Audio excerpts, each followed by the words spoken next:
Opie and Anthony. 1027 WNEW. 212-757-1027 is our phone number. Jeff's on the line real fast. Jeff, what do you got? Hey, man. Hey. Great show. Hey, thanks. Hey, I got a joke. What do you call an Ethiopian with a yeast infection? What? Quarter pounder with cheese. Did we ask for Ethiopian jokes today? Huh?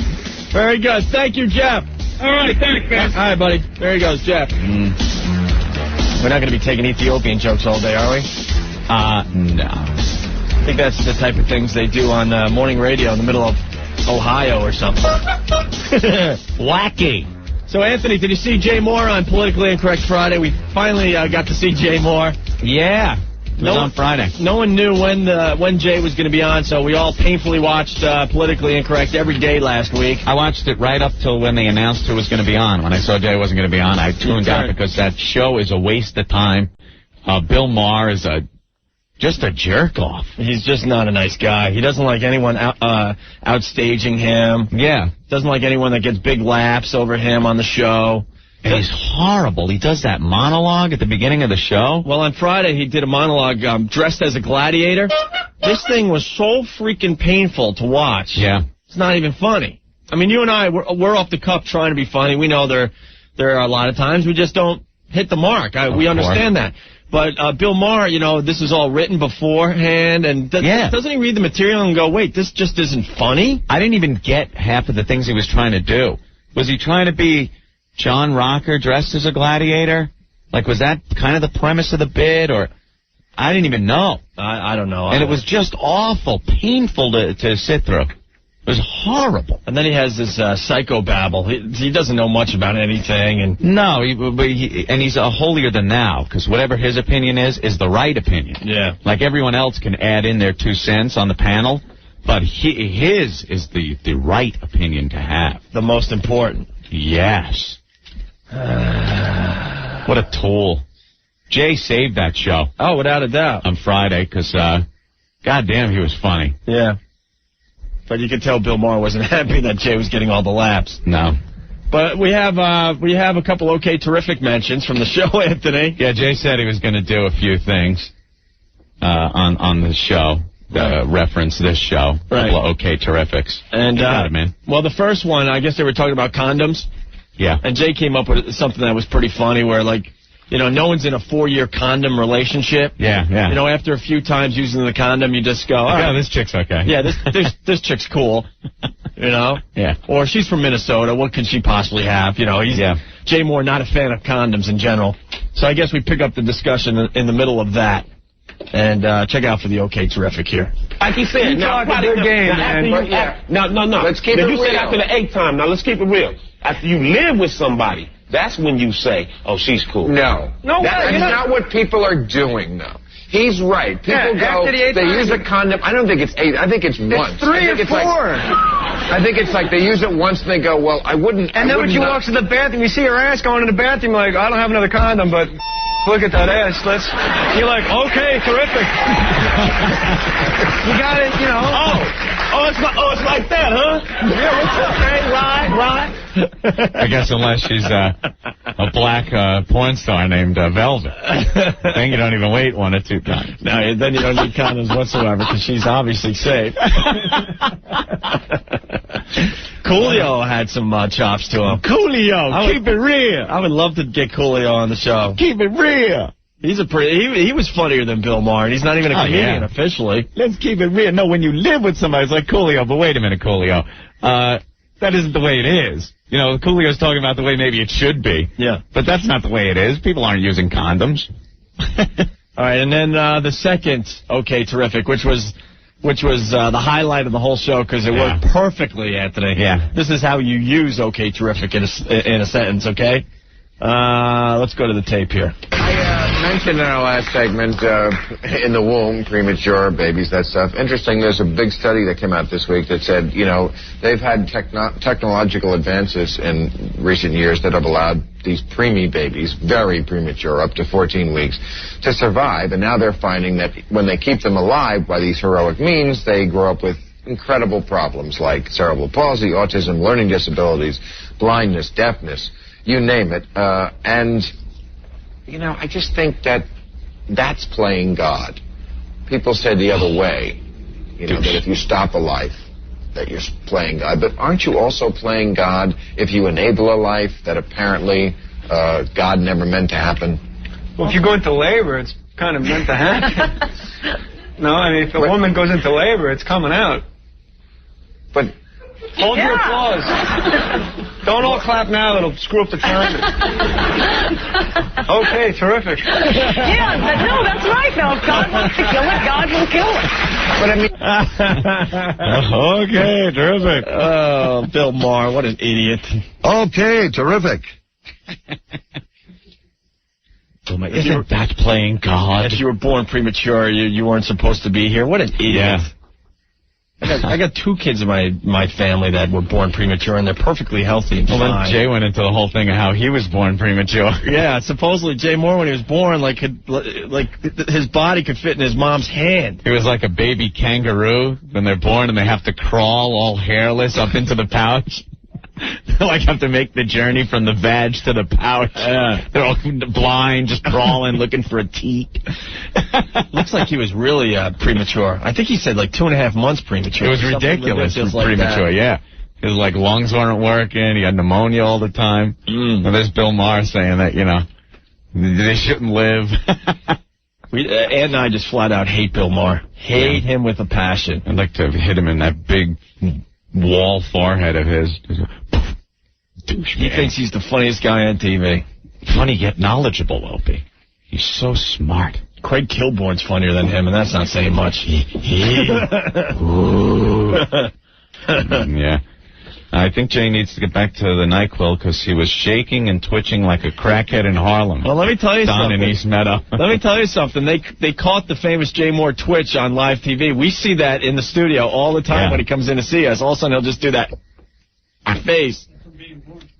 Maybe that's the premature thing. Yeah, I don't know. He killed though Friday, and it was great to see that. Funny. All right, Andy. All right, let's move on to other stuff here. 212. Yeah. 757-1027. Don, what's going on? Hello. Hey, Don. I was at the Knicks game yesterday, and Tom Brokaw was there. Yeah, Tom, a big Knicks fan, I guess. We saw him when we went. Yeah. I went to like the one and only Knicks game I ever went to in my life. He was there with some young lady. Yeah. And she was following him out to the concourse area, and then they were following him back about after like 20 minutes, and then he couldn't find his seat. He was like, where's my seat? Yeah. So you're trying to say that Tom Brokaw was drunk at the Knicks game? He looked it. No, that's just him. It's just Tom. He just gets woozy from working so hard. I'm going to go do some shooters. Tom Brokaw, NBC Nightly News, here at the Knicks game. Hey, give me another beer. Beer man. Beer man, get your ass over here. I'm Tom Brokaw, NBC Nightly News. Hey, I'll chug with you. Come here. Holy crap, I'm snotted. This just in. I'm drunk off my ass. I'm going to puke on Star Jones' head. He was sitting behind Star Jones when we went. Yeah, well, that's where his season tickets are. Yeah, and he looked all trashed and everything. Mm-hmm. He just looked. I think that is just the way he looks, you know? He's got that drunken... Well, because he just works his ass off, man. Yeah. You know? Yeah. How about that Charlie Ward? Yeah, he saved the game yesterday, Mr. Brokaw. Saved the game. I was kind of dozing. You were dozing. During that portion of the game. You had no idea that Charlie Ward was the hero of the Knicks game yesterday? Actually, I wouldn't even know who that is if you didn't write the name down. All right. Well, thank you, Don. We lost Don? Yeah. Knicks looked good yesterday. Ewing didn't really help us. Blah, blah, blah. Useless piece of crap. Tom, you all right? Hello? Tom. Yeah? You all right? Yes, I just scored some heroin. I was shooting up some H before the game. All right, let's go to Bert. Hey, Bert, what's going on? Hello? Bert. Yeah. How are you? Hey, Anthony, how are you? Good. You're on the air, man. I was watching that Bill Maher show, and I noticed that tight-butted Ann Coulter was looking at your boy up and down, especially when he said he was born 2 months premature. He was a millionaire. So I was wondering if he did after the show. Bert, I gotta ask, and don't take this personal. Is it your phone or do you have a stuttering problem? It's a phone. Oh, okay. I couldn't tell. Part of me thought you might have a stuttering problem. I could. All right, so what were you saying? I wanted to know if your boy drilled Ann Coulter. Oh, you after want the show. Oh, Jay? Oh, you want to know if Jay drilled Ann Coulter? He was working those two chicks. He was totally working those two chicks. Tight-ass Republican Christian. Yeah. You know, and as soon as he told that he was a millionaire, our eyes lit up, man. So I was just wondering if he was... Yeah, he likes telling everybody he's a millionaire. Yeah, All right. Take care. I think he's a stutter, Opie. Yeah. Yeah, when that one chick said that she has a gun, Jay's like, ooh, you just got hotter. And then he turned to the other chick next to him and was like, oh, you're hot, too. I know. He's trying to work both chicks at the same time. Completely working it. Hey, Brian, what's up? I think he told Coolio he was hot at one point. You never know. Brian. How you doing? Good. I just want to find out how I can get in touch with that Aunt Bill Maher because of his comment. I was born with a congenital heart problem, 23 right now, and, you know, I got some problems, but I'm perfectly fine. I go to work every day. What, were you preemie? Yes. Yeah. I had a couple heart surgeries, and, oh, well, and you know he was right fine, then. so. You're fine, and you're working, and I just want to kick his ass. contributing to society. Well, he's just an idiot. Yeah, I wouldn't put too much into what he says. Don't even worry about it. He's trying to be controversial, I think. I don't know. Ann and I interviewed him in L.A., and it was the lamest celebrity interview we ever did. That show should be off the air. We're like, hey, Bill, your show's called Politically Incorrect, you know? You know, what's the most, who's your most politically incorrect guest you've ever had on the show? Well, I don't want to talk about anything. You know, I don't like talking about the people on the show or anything. Well, you know, politically incorrect. You know, you shoot from the hip, Bill Maher. You'll say pretty much anything. You know, you're not one to shy away from a subject. Who's the biggest a-hole in Hollywood? Who would you think is the biggest a-hole? Nah, what's this line of questions? What are you talking about? Yeah. I'm not going to say anything about anybody. It's like your show's called Politically Incorrect. Say something back yourself. Hollywood, what are you talking about? Get off the show. Yeah, but probably because the answer was him. Right. He couldn't say himself. All right, Brian. Yeah. Thanks a lot, guys. Thank you. He wouldn't even. This was during the time when the O.J. trial was going on. Yeah. And he wouldn't even give us a. Do you think O.J.'s innocent or guilty? Right. We asked everyone out there. Yeah. That question. And he's like, well, you know, I think we all should wait for the. No. Now, what do you think he'll be acquitted or found guilty? What do you think? What do you personally think? I'm not going to get into the whole thing. Oh, wow, you're real politically incorrect, aren't you? Bill, douche ass. That was scary when we were out in L.A. during that whole thing. Every single celebrity we asked that question to, they would not friggin' fess. Except Pauly Shore, I think. Yeah, Pauly. He didn't care. Oh, he's guilty. Guilty, oh, bro. God's yeah. guilty as sin, bro. It's obvious. He's a weak soul. Yeah, he was the only one that would actually fess up. Yeah, but everybody else is so, well, I think we ought to wait for the jury. No, who cares what it's going to be? What do you think? Right. We're all a bunch of friggin' like pussies. We're just scaredy cats. Say the wrong thing and what, you'll be blackballed? Don't worry. Please. Joe Piscopo still has somewhat of a career. If he does, you really got to commit career suicide. You got to say something about the blacks to get thrown out of show business. Please. Chris from Jersey, I went to a taping of Politically Incorrect once, and the applause light is like the no smoking light on an airplane. You'd think there'd be a time when it goes off, but it just doesn't happen. Damn thing's on the whole time. I know. They're like trying to pump you up and everything. Yeah. God. Let's go to Jennifer. Oh, hey, what? Jennifer, what's going on? Wait. Hold it. Oh, you're not playing by the rules. You're not playing by the rules. Did you talk to our screener? Yes. And what did you say when he said, what's your name? He said nothing. No, what did you say when he said, what's your name? I said, no, my name's not Jennifer, it's Lisa. All right, listen. Are you changing your name now? Yes. Okay. All Jennifers from now on will be known as Wendy. Okay, I'm Wendy. All right. So if you're Jennifer, your official name for the O&A show is Wendy. Okay, I'm Wendy. Hi, Wendy. How are you today? I was listening to show on morning. Wait. You got to make believe your name's Wendy, so you got to answer. Wendy? Hello, Wendy? I think we just lost Wendy. We lost her cell phone connection. Will not respond to that name. Our buddy Joe Lyons from Comedy Central. You've given you've given Bill Maher too much airtime already. Yeah. We just hate the guy. We absolutely hate this guy. We begged Jay Moore to just go at it with him on the show, but I was pissed that Jay was supposed to be on like Tuesday and then Wednesday, and we were saying like Jay's going to be on, and it gave the show publicity for like 2 days. You had to sit through his dopey monologue before you realized who was going to be on. Yeah. Ugh, a monologue. Speaking of Comedy Central, someone came up with something really, really funny. I want to read this. It's from Vinny from Rosedale. He writes in an email, I'm starting to see similarities between the Opie and Anthony show and South Park. Try and see if you guys can catch on. All right? So each character of our show is very similar to a character from South Park, Anthony. Mm-hmm. Opie is Kyle. He learns something new every day, the reasonable one of the group, and is always trying to help his best friend Anthony, Stan, out of any situation, but ends up in more trouble. Case in point, the IRS, $19,000 he owes him. Anthony S. Stan. He's always throwing up at the sight of a certain woman. Let's call her Wendy. Since that is a name we could use on the air. Very good. Psycho Mark is Cartman. Always has to be the center of attention, loud, mugs for the camera whenever he can. Very thank you, Lord. Praise Edith. Stinky is Pip. Always getting in the way. Jay Moore is Mr. Garrison and Mr. Hat. You never know which way he's going. Loves to blurt out other names for penises and vaginas. Penises. Vaginas. Butt sex. Spaz. Timmy. Enough said. Timmy! Live loud, come on!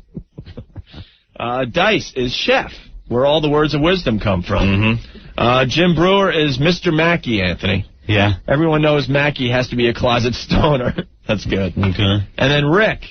Rick is Jimbo. He overreacts to everything and isn't used enough on the show. Rick doesn't overreact. No, never. And then that leaves just one. And that leaves just one person. He just threw something at me. Earl is Kenny, Anthony. Yeah. You can never understand Earl on a cell phone, and you guys are about to kill him off.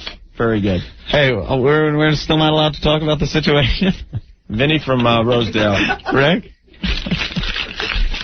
I thought it was all out in the clear. The listeners probably, I mean, I've gotten emails and phone calls. Oh, look at Psycho Mark.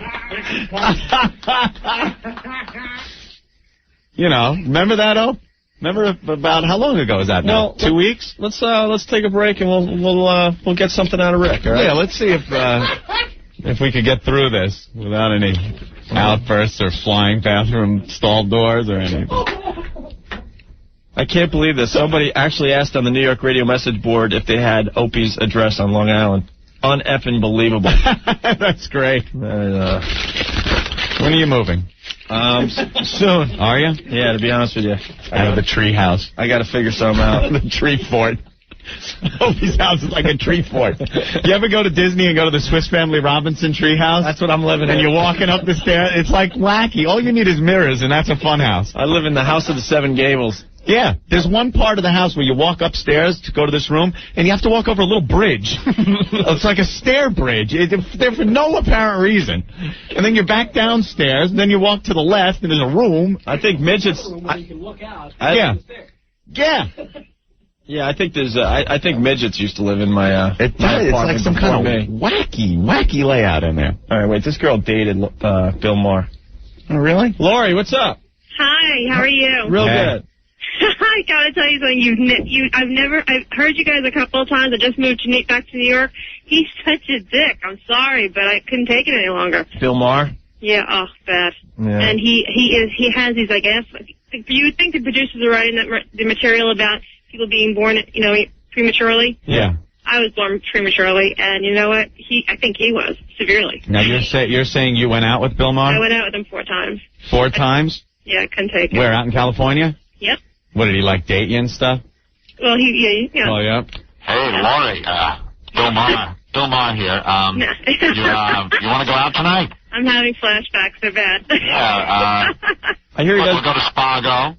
You got a table over there at Saga. We could go. He was very good friends with Wolfgang, you know. Yes, Wolfgang talk. It's going to be great. I'll have him cook a special meal for you. And then you could hob the Bill Maher knob, if you would, please. No, you don't do that. Was there any sex? No. No sex? No. Would you? You went out with Bill Maher 4 times and didn't have sex? No. I hear he likes just banging broads. Yeah, he does. Yeah. Yeah, but, you know, and he's like a little quirky little guy. Oh, really? Yeah. Interesting. All right, Lori. Well, thank you. You're welcome. All right, there goes Lori. You guys have a really cool show. Keep it up. We're trying. Thank you. Thanks. Thank you. All right, we got to take a break. We'll see if Rick wants to talk about the situation. I know. We'll get to. All right, hold on. God damn it. We got to take a break though. Jerry, what's going on? Jerry. Yes. You're on the air. We got to make it fast. What's up? Yeah, I got myself a stamped envelope back for the wow stickers. Yeah. They're invisible. Who packed them? The Invisible Man? What, you got an empty envelope back. Wait, you got the Invisible Man. You got an empty envelope? I got an empty envelope. Those are the special edition about 12 of them. Invisible wow stickers. That's it. You did it. You got them. The Invisible Man. Oh, that's funny. Wow, that sucks. Yeah, it does. Do I have to go through this whole process again? Send another envelope and everything? Yeah, send it in. We'll make sure you get your sticker. All right, Jerry? Okay. All right, man. How hard could it be to put a wow sticker in a self-addressed stamped envelope? That's how Earl's making up for lost time. Some of the envelopes he just opens and sends the self-addressed envelope right back out again. Right back out? I thought he was mad because I asked for about 12 of them for my friends, and I didn't get nothing back. Oh. All right, send something. We'll send it back out. Okay, Thank you, Jerry. Bye. Bye. Speaking of wow stickers, we're doing another wow sticker stop today, Anthony. Yeah. We will be at the Staten Island Ferry. Wow, that's going to be a wild scene. Yeah, Staten Island Ferry. If you're on your way home and you're taking the ferry tonight, make sure you get your wow stickers, okay? Yeah. Earl and who? Oh, and the Invisible Man. Invisible Man. We'll be there at 4:30. Cool. Obviously on the Manhattan side. Staten Island Ferry, Manhattan side, 4:30, if you want to get your wow stickers, okay? All right. Quick break. We'll be back. Hey, New York, this is Vince McMahon of the WWF, and you're listening to the greatest tag team in radio, Opie and Anthony, on 102.7 WNEW. Anthony, Rockaway Bedding. Yeah, I got a Rockaway Bedding bed. You going to get hooked up? Yes, I'm going to get one very soon. Seems like you had a good experience with Rockaway Bedding. I'm going to follow your lead and have them take my old mattress out. Yeah. Get rid of it and give me a brand new one. I just sit there and watch them do the whole process, right? They will do that. I went to one of their fine stores in Brooklyn. Opie, they have 140 stores throughout New York and New Jersey. I picked out one of their brand name mattresses. I got the Stearns & Foster, king size. They delivered it, set up the free steel bed frame, set up the entire bed. It was perfect. Everything but the sheets. It was wonderful. And, took care of the old bedding. So you didn't have to worry about that? Yeah. You can buy anything there. You need a headboard, metal beds, futons, day beds, electric beds, bunk beds, anything you need to sleep at any Rockaway Bedding store. So what you do, Opie, you just go there, try out your bed, pick one out, and that's it. They do the rest. And they got prices up to 65% below department store prices, Anthony. Mm-hmm. You can shop in one of Rockaway Bedding's area stores or give them a call, 1-800-TRY-A-BED. That's 1-800-TRY-A-BED. If Jay Moore and Anthony sleep on a new mattress from Rockaway Bedding. 2 separate mattresses. Yeah, whatever. So should you. 1-800-TRY-A-BED. Call system, go, over. Don't you have any self-respect? Aren't you embarrassed for yourself, for your family? Opie and Anthony. You inhuman swine! 102.7 WNEW. 212-757-1027 is our phone line. Rick ran out of the studio, Where'd he go? I don't know. We got to confront him about the situation. Absolutely. It's been a couple weeks now. Let's see if he gets his ass back in the studio. Mike, what's going on? Yo. How are you, Mike? What's happening, fellas? What's going on? Hey, listen, Anthony, I caught Adam Ferrara Saturday night out of Governor. Yeah. Where were you, man? You said you're going to make the 8 o'clock, right? Yeah, I was. You were there? Yeah. Looking around for you. I was in the back. Oh, yeah? Yeah. Oh, yeah, you were hiding, huh? Did you hand the plunger up to him? Somebody did. Yeah, that was hilarious. Hey, listen. You guys remember me? I went and handed out flyers when you guys first came to New York. Of course, I remember you. Oh, yeah. You guys have grown tremendously since then. You can't even get through anymore. Well, I don't know. I think the phones are all screwed up today because there's like 10 lines that aren't ringing. Oh, yeah? Yeah. Well, I know when I was down there, you didn't have no broads on the couch. You know what I mean? No, we've worked on the show a little bit since you started listening. That's big for sure. Big time. I mean, nobody was even calling when I went on. I mean, to be honest, you know what I mean? But no, you're right. I mean, when we first got here, people just called in for requests. That's right. You know, that's right. And that drunk woman that hated you. Oh, yeah. That's still one of my faves. All right, fellas. Good talking to you, man. Good luck. Hey, thank you, Mike. All right. Bye. Let's go to Eddie. Eddie, you're next on NEW. How are you? All right, what's going on? Ow! Good. I just received my, I thought it would be WOW stickers in the mail. Yeah, you sent a self-addressed stamped envelope, Yes, and Earl sent you a WOW sticker back. Great. No, I got somebody else's self-stamped envelope with no WOW sticker, but I sent his. I didn't open his. I just sent his along. Oh, my God. I mean, I know how to kill off Black Earl. How? I'm going to send a letter bomb and let it explode. No. I'm only kidding. All right, Ed. But isn't that crazy? Yeah, send in another self-addressed stamped envelope and see what happens. Did I write this time, you dick, make sure you put one in? Yeah, you can write that. Attention, dick, whatever. All right, I love you guys. You're great. Oh, God damn. That is the cheapest phone I've ever heard. God, a little high-endy. A little bit. Andrew. Hey, what's up, O&A? What's going on? How are you? All right, this happened twice to me now with Black Earl. What happened? Not once. I sent the first time, and I got the same one with no sticker. The second time, I sent two, and I got two of them back with nothing. So he sent back empty envelopes to you as well? Twice. Not once, but twice. Ah. All right, Andrew, thank you. I think a certain amount, he's just like... Just throwing them back in the mail. Throwing back in. All right, now everyone's just complaining about their stickers not being sent to them. Great. Well, if you want to try to get a WOW sticker, self-addressed stamped envelope, WNEW, 888 7th Avenue, 10th floor, New York, 10106. Just write attention WOW sticker or whatever on there, okay? Right. That address is on the unofficial Opie and Anthony website and the WNEW website. Okay. Everyone's just bitching about not getting their stickers. Yeah. Did you guys check out Britney on MTV this weekend? The new look. She looks like a crack whore. So dirty, so doable. And what's up with those fags in the audience screaming like little girls? Yeah. Britney was all over the tube this past weekend. Saturday Night Live, MTV's doing all sorts of things. Yeah. I'm digging her new look. Is it a new look? Yeah. She cut her hair a little bit, shoulder length. Uh-huh. God, they want us to want her. Well, that's, yeah. And I hate them for it. I absolutely hate them for it. Well, you're a little upset. You're a little smitten with her. I think everybody is. Did you see her on SNL? She looked great. Yeah.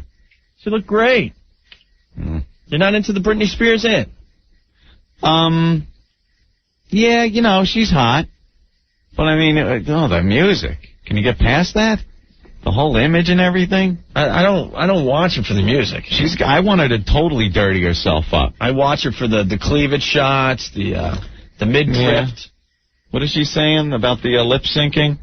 Oh, the delay on the screen above me, so if you listen to music and watch the screen, they don't sync up. You ever go to a show and you watch the big jumbotron behind the artist, and if you're sitting toward the back, the sound from the stage takes a little longer for you to get there. Yeah. It's like watching, the carpenter banging the nail with the hammer from a distance and makes a sound when he's pulling the hammer up. Yeah, it's a little weird. Yeah, and she's saying that's what it is? Uh-huh. Yeah, sure. Well, you think she's lip-syncing? I think so. I could care less. As long as she looks good. Why, are you planning on going to a Britney show? I would definitely stalk Britney Spears and stalk her and do some hard time. Yeah. I don't know. She's going to be on TRL tomorrow, I believe. And of course, playing Jones Beach, June 27th through the 30th. Can anyone say overexposure? She's getting there, sure. Let's enjoy it, though. Okay. And then she gets overexposed, and then she's going to have to, jumpstart a career, and she's going to have to get, like, the Mariah Carey breast implants or pose naked in Playboy. It's all coming. She won't do that until we don't want to see her in Playboy. What the hell happened to Mariah Carey? Mariah Carey is doing everything now to try to get attention away from all these young Britney Spears singers. It's Mariah Carey's new video. She has her big, sloppy breast implants. She might as well be naked. She's dancing around some kind of penthouse suite or something. They're just like, from side to side and stuff. Just sloppy, messy. She's looking more and more like a whore. Now you got like Christina Aguilera and Britney, all the new young whores for the new millennium. Mariah's going to be in Penthouse. You think? She's not even going to make the cut for Playboy.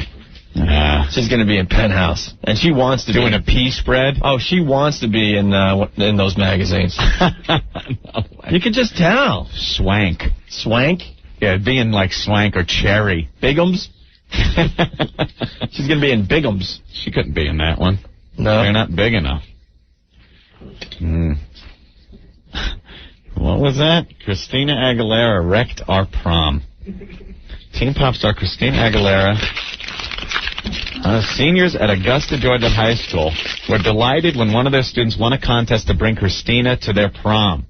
Oh, they always do those wacky things like that with these little popette stars. But when the genie in the bottle star showed up, she acted like a full-blown diva, ruining the entire gala.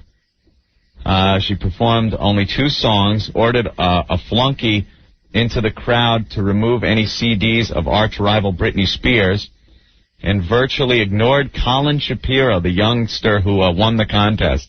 What's she supposed to do, hob his knob in the limo? Well, yeah. If you agree to go to the prom with the guy, you gotta make an effort. Christina was rude, crude, selfish, and disrespectful. Bebe Ballas, who helped out at the prom, said, well, what the hell did they expect? I think she should have made an effort. I could not have been... Blah, blah, blah. What's the big deal if she hobbed his knob in the limo? It was clear that the prom was the last place Christina wanted to be. While getting ready, she kept hissing, I can't believe I'm going through with this. I can't go out there. You sure this wasn't part of a wacky radio promotion? It probably was. This is like something like the old management would have got us involved with. Bring Opie and Anthony to your prom. To your prom. Oh, win the chance. Christina and her road manager had a huge fight over whether she'd do 2 or 3 songs. And she gave strict orders, if the DJ plays a Britney Spears song, I'm out of here. Boy, they hate each other, huh? That'd be a great one. No, I think Aguilera hates Britney. Britney's much more successful than Aguilera. She was so busy complaining, she was 45 minutes late to the stage. A prom guest fumed. After her ridiculously short performance, Christina was ushered to an interview area to meet with Colin. He gave Christina a rose, but she barely remembered this poor guy who was supposed to be her prom date. She said, oh, you're the kid who won the contest? Handed him one of her CDs and moved on. Oh, God. The whole visit amounted to 2 quick songs and a cloud of dust. Christina may be a big star, but she's a real zero in Augusta. Well, come on. It's one of those dopey promotion things. She shows up. But if you're going to agree to do something like that, you got to play it out. You can see this dopey kid. I can't believe I'm going to the prom with Christina Aguilera. He's got all these images in his head the night before. Without a doubt. I'm going to be in the prom. What's my move? I'm going to give her a single rose, and all of a sudden we're going to talk, and she's really going to be into me, and it's going to last after this prom, and then we're going to drive home, and how am I going to make the move for the kiss? He's working it all out, and she just hands him a CD and leaves. You're the guy that won the contest. Picture, how many times do you think he spanked it to the thought of him in the limo just pounding her? Yeah. Just plowing her. Probably had bets with all his friends, Dude, what do you think, man? What are my chances? Yeah. She needs me. She needs me. Little Colin. Colin Shapiro. Oi. Oy vey. I'm going out with Christina Aguilera. I'm going to wear my dress yarmulke. Butt sack. Yeah, maybe a little butt sack. Butt sack. Christina. That's what these things are, though. They're those dopey promotional things that the companies hook up, or radio stations, or the record company. And these people don't honestly want to do this. You think Christina Aguilera wanted to spend a night at a prom, a high school prom? Then she should have said no. With Colin Shapiro? Well, a lot of these people can't say yes or no to things. They're roped in for the year or 2. Christina? Hello, Christina. It's your new promotions guy. I want you to appear in front of the giant popcorn. Okay? There's a free satellite dish in it for you. I got one. For free. I run it at NEW. Well, when our old promotion guy sent us to a Super Bowl party, Anthony, we played it out. Yeah. We did, though. But, you know. We didn't stay there for 5 minutes, have a beer, and leave. We realized it was a really stupid promotion, but, you know, we said yes, so we, we worked it. And ended up having a good time. Here's a picture. Let's see. Contest winner Colin Shapiro got the cold shoulder from Christina. Look at her. She's wearing... It's a prom, and she's still got, like, the belly shirt thing on. Look at her. Imagine that. She shows up. Look at the picture. I see that. She shows up, and this guy's like, oh, man, I'm going to score. I'm going to get She's wearing the belly shirt just for me. Yeah. Oh, Christina. Let's go. Could you go out to the limo? You think you tried pulling something like that? Christina, you want to, like, go out to the limo for just a little bit? I really got to talk. Oh, Colin, no, I can't. No, my manager told me, like, stuff. Just trying to blow him off, and he's trying everything. Christina, I got some good pot. Can I pin the corsage on you? Here, let me put it on your chest. Oh, sorry. I caught the feel of Christina. Yeah, you want to smoke some pot? Yeah. Let's spike the punch. Christina, if we could go outside just for a minute. Christina? What are we going to do about this? Christina, look what I did to you. Again. Again. But that's what those things are. You know, what do they expect? Hey, Anthony, what does a girl want?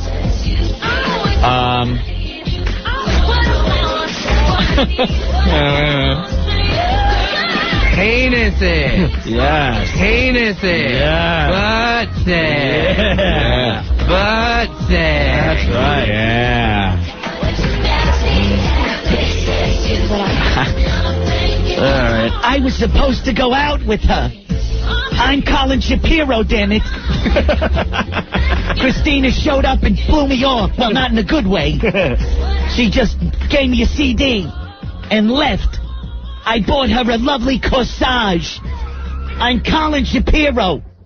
I shined my shoes and wore my brand new glasses. She wore the belly shirt and I thought I was getting laid. Oh. She gave me VD. I know it. I got the crabs from her. Yeah? And I'm itching. And I got genital warts. I even spanked out a batch before the prom so I'd last longer. 'Cause 2 pumps and I'm done. Now my yam bag is all itchy and rashy. She's a hot tamale. She wouldn't put out.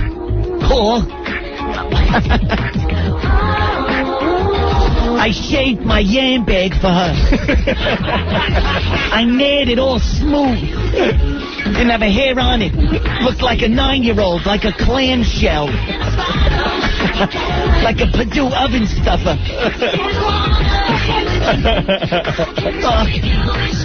I was just fantasizing about putting a map of Guam on her belly.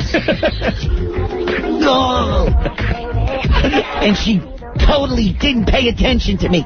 I'm Colin Shapiro, the contest winner. Show me that balloon knot. Yeah, I had all my lines set up, like, here's your corsage, sweetie, and here's a rose, and suck it, baby. Everything pre-planned, the whore. Jeannie, rub my bottle. I got a bottle. Whore bag. Get a genie in my pants. And a rash from you.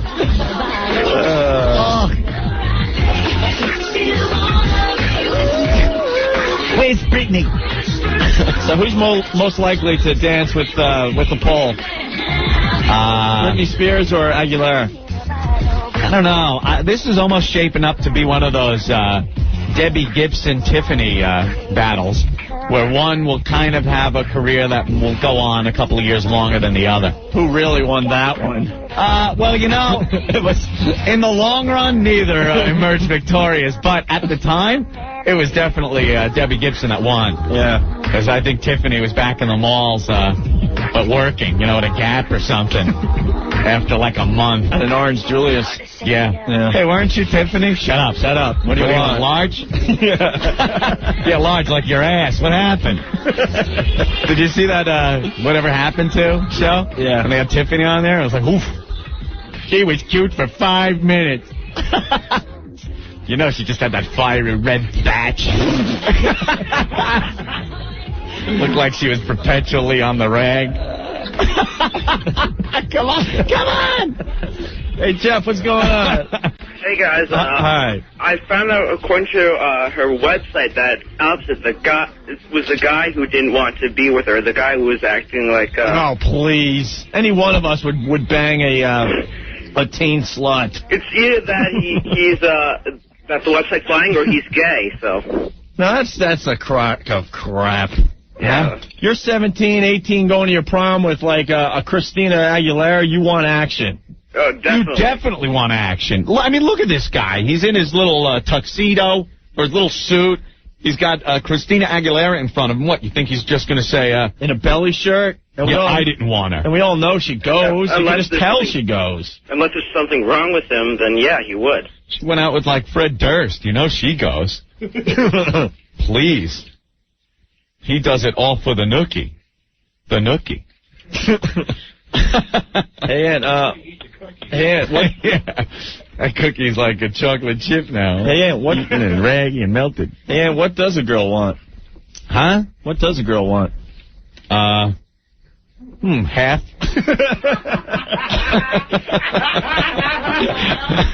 All right, Jeff. All right, syndication now. All right. Yeah. Sure. Jeff, what's going on? Yeah, how you guys doing? Good. I don't like you guys making fun of this Ronald Shapiro character, to tell you the truth.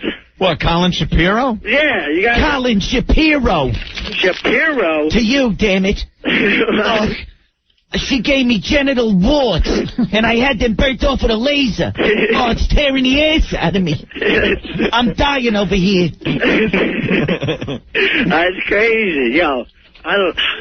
Oh, I was very injured at my prom. She injured me. She kicked me in my yam bag when I went to cop a feel. After Fred Durst had her, I don't think he left anything for us. Yeah, I think I can kick your ass. Something tells me Fred Durst leaves. He's one of those scorched earth policy guys. Where you move on, you don't leave anything for the enemy. You just burn it and move on. Yeah. Abso-effing-lutely.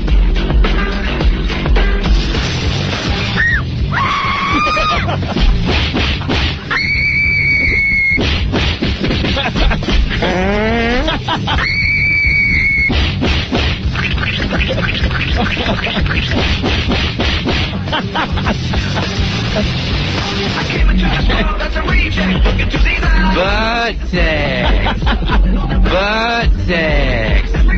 Fred Durst is like the locust. Just sweeps in, there's nothing left but dried up stalks burning in the sun. Just tattoos her vag.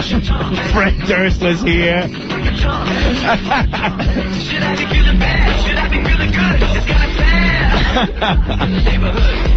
Oh my God! Hey, we gotta do a remix here. As soon as he gets into the nookie part here. Yeah. Fred Durst having sex with Christina Aguilera. Here we go. Get ready. Butt sex. Butt sex. Butt sex.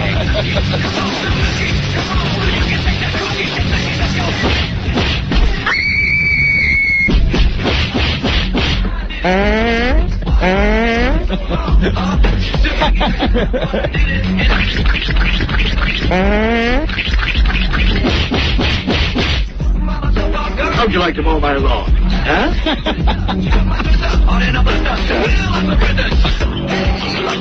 Please. Christina Aguilera is the type of girl, this is from Scissor, type of girl you want to get a Hummer from, and then once finished, punch her in the head.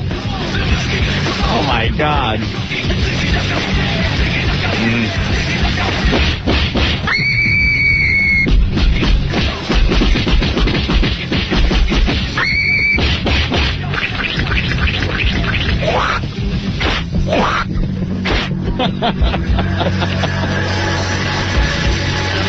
All right. Birthday. Yeah.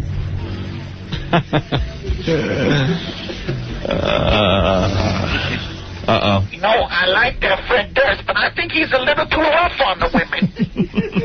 You think, Mike? Mike Tyson, everyone. Yeah, that's a little, you know, I like a little foreplay myself. Yeah? You know, a little bit of the rights and lefts to the vulva and uterus. But that man is out of control. I like that Christina Aguilera. You do? I would like to date her. Yeah? Yeah, I take my big boot and stick it off her rectum and turn it around. I do like a pirouette in her butt. And then, of course, I would go with the usual beating of her breasts and then punch her in her face. And you know that belly that's always exposed? Yeah. That thing would look like a skating rink when I was done with it. I and Mike would unleash a skating rink. And then I like to finish it up with a tender moment with the girl after I'm through. Uh-huh. Right before she slips into unconsciousness, yeah. I beat her over the head with a spade shovel. That's how they leave knowing that they was with Iron Mike Tyson. Birthday.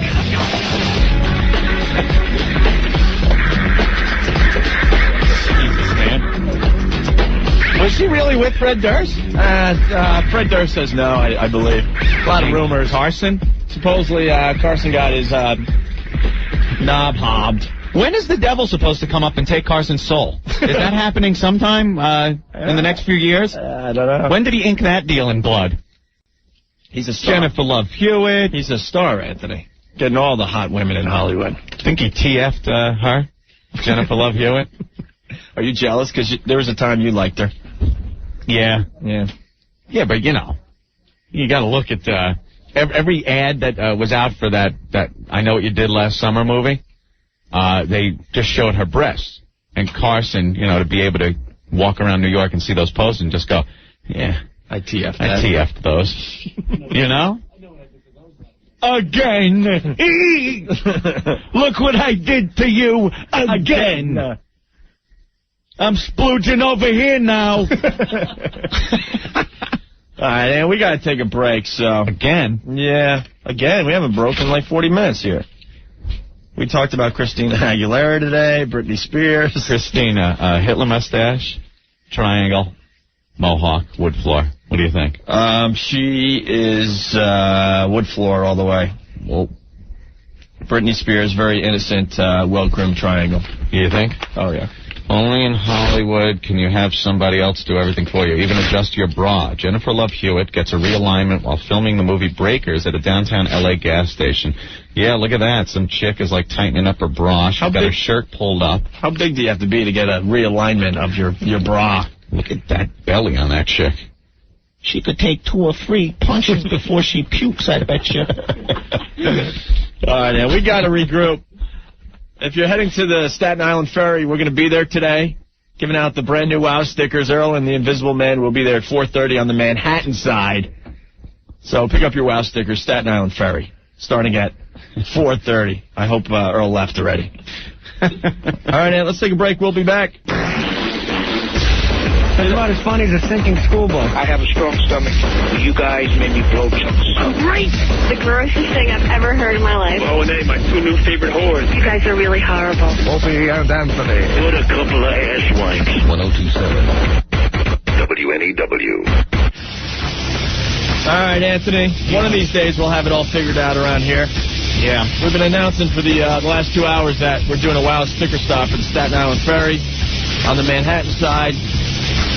We said that Earl and the Invisible Man would be there at 4:30. And what's up? Well, as we took a break there, I walked into the hallway and bumped into Earl. What?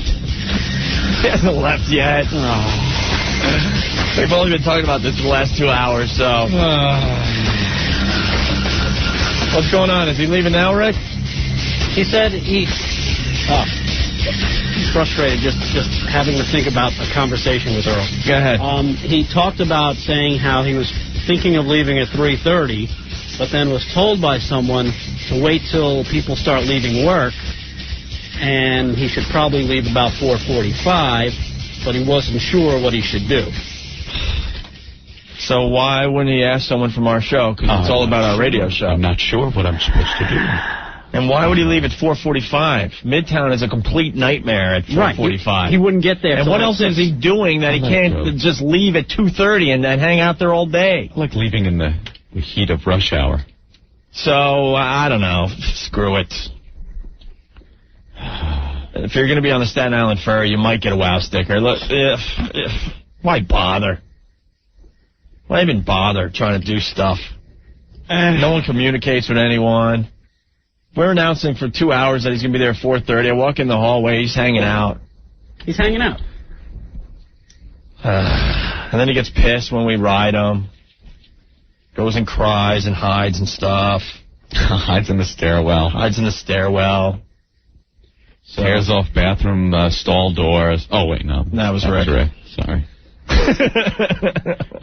So, I don't know. Staten Island Ferry, Manhattan side. Eventually, Earl will get his ass down there with the brand new WOW stickers, okay? Eventually. And I'm sure we can all look forward to another great phone call from Earl from the road. From the crappy phone? With the distorted cell phone that we've been talking about for 3-4 weeks, but no one has done anything about that either. We've even had people from companies that want to help out and offer free cell phone to Earl. I think the problem is Earl. I think he doesn't know how to use a cell phone. He yells into it. He screams into it, and he has it right up against his mouth. What? What, Earl? So lots of stuff to look forward to today. Another horrendous, call from Earl. Earl is still... God, we gotta kill him. When are you leaving? Earl, what are you doing here still? He's in the hallway. When are you doing here? You're waiting for Mark. Morpheus, how the hell are you going to get down there in 20 minutes? How long is it going to take you to get there, Earl? Take the West Side Highway down. Take the West Side Highway down. So you'll be there by 5 now? You don't know. I've been ready for an hour. I'm sorry. What have you been doing? What have you been doing? Sending out WOW mail. You've been sending out the WOW mail. Here he is. Supposed to be somewhere else. But he's here. Earl, you've been doing the WOW mail, right? I just got to ask this, and this is not even going to... I'm not trying to bust on you, okay? Just answer honestly. You've been doing the WOW mail, right? Everyone's sending their self-addressed stamped envelopes with the WOW stickers, okay? Yes. Have you been listening to the show while doing that? Yes, I have. How many times did you hear us say that you're going to be at the Staten Island Ferry at 4:30? To which at 3 o'clock... No. Answer the question. Did you or did you not hear us say, hey, Earl's going to be at the Staten Island Ferry at 4:30? I heard it a couple of times. So why wouldn't you come in and say, look, guys, you're saying 4:30, but I haven't even left yet, and I was told to go later. Why wouldn't you at least work it out to see what the hell's going on? Rick, People are waiting there now for you. They're waiting there for you, Earl. It's the biggest part of their day to meet Earl and the Invisible Man and get the WOW sticker. Seriously. If you're listening to the show and you hear us say the person listening to the show is going to be somewhere at 4:30, and you know because you're the person that you're not going to be there at 4:30, wouldn't you talk to someone about it? I did talk to somebody about it. Who? You! Just now! Just now, when I saw you in the hallway, and you're arguing instead of getting in the damn van and going. Now! I'm going. And Earl, wait. Earl. All right, listen, when you use the cell phone, don't yell into it. Yell into the phone. He's going. Oh, my God. Oh, my God. I just asked him. Is Psycho Mark going with him? I don't know. You say 3:30. That's the fastest 40 minutes I've ever seen in my life. Because when you said, hey, Rick, Earl's still here. And I'm like, Earl, what are you still doing here? That was our 3:30 conversation. Didn't that just happen during the last spot break? Yes, of course it did. So we're saying it's 3:30. That's right. Oh, my God. Jesus Christ. He'll be there by 6. Oh, you won't get there. Lord. To be fair, guys, Earl probably wasn't paying attention to the show. He was very busy mailing out empty envelopes. There are people waiting at the Staten Island Ferry. I want Earl's job. Just fire Earl. Send Earl. Write him off the show. Send Earl to a Latino neighborhood. The Invisible Man, this just in from Frank, the Invisible Man is at the Staten Island Ferry, and yes, he is handing out the Invisible Wow stickers. Oh, cool. With the invisible van and the invisible... Nobody's there. Man. Anyway. What? Like you said, he's listening to the show. He hears that he's supposed to be somewhere at 4:30. It's now 10 after 4. He's got to get down to the Staten Island Ferry. Not only in that. 20 minutes. Not only that, but where's the van? Downstairs. That alone, how long? That alone takes 20 minutes just to get the van out of the parking garage. Exactly. Yeah. What, Ben? What? You got a microphone in front of you? No, I asked him what the hell he's doing. He's like, and then he gets mad at us. He said he didn't know what time he was supposed to go. That's what he told me. All right. Well, Staten Island Ferry eventually with Earl and Psycho Mark on the Manhattan side handing out the Wow stickers. Can't wait for the call-in that will take place. We look forward to it every day. We ought to make sure we remember where those are taped. So we tape Earl's phone calls and send them in, because we might get an award for that. Best remote phone call. Best remote broadcast. Yeah, we may maybe get another Air Award. Yeah, we'll send it into the Air Awards. We should do that. Earl's on the spot reporting. On the spot reporting. All right, Bob, what's going on? And Earl Douglas from WNEW's Opie and Anthony show. Against all the people from Winds that go to fires and do broadcast live. Right. I'm here at the scene of the high-rise fire. No, Earl will win. And here's Earl's submission.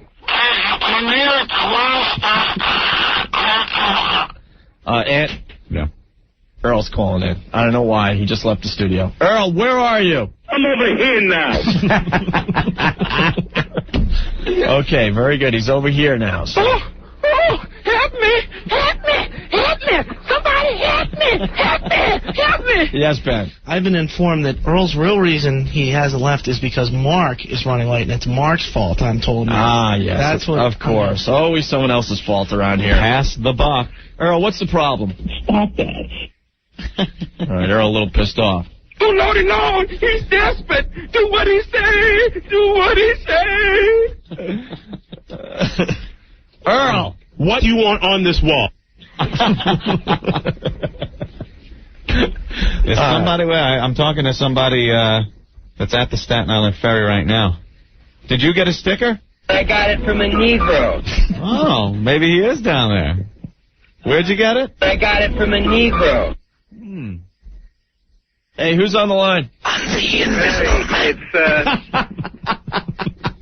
Hey, Bob, what's going on? Hey, Anthony and Precious. Yeah. On CNN right now, they're having a press conference about Bobby Knight. Yeah, he's going to keep his job. You sure? Positive. They announced that earlier. It slipped out. Why? What are they saying on ESPN? Well, they're just kind of going a big long about route, saying that they actually had a videotape of Neil Reed, and I'm just waiting for the final conclusion. We were watching before the show today, and it leaked out. One of his assistant coaches said something to someone and said, that Bobby Knight's going to keep his job. Well, I guess we'll find out in a few minutes. Yeah, no, they said, okay, that he's going to keep his job, but he's going to be under firm guidelines. No, yeah, and right. sanctions. Whatever. No, he's going to keep his job. No, be more entertaining basketball. All right, Bob, thank you. Okay, bye. We should play some of our Bobby Knight clips. Keeping his job. He is keeping his job. It's official, right? Under just what the guy said. Under what? Specific guidelines. Under specific guidelines.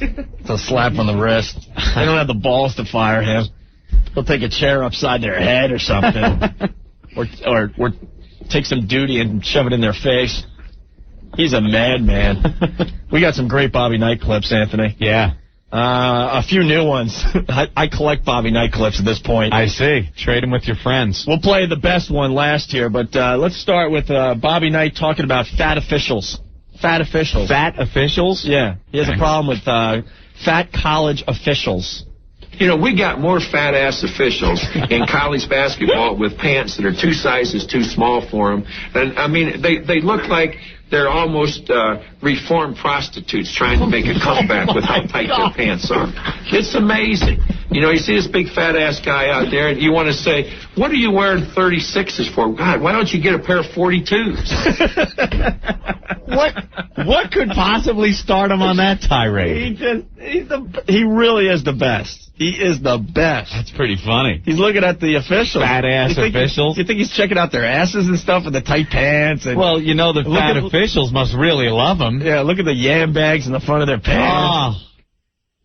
Boy, way to get the officials on your side, huh? Yeah. All right, here's another Bobby Knight clip.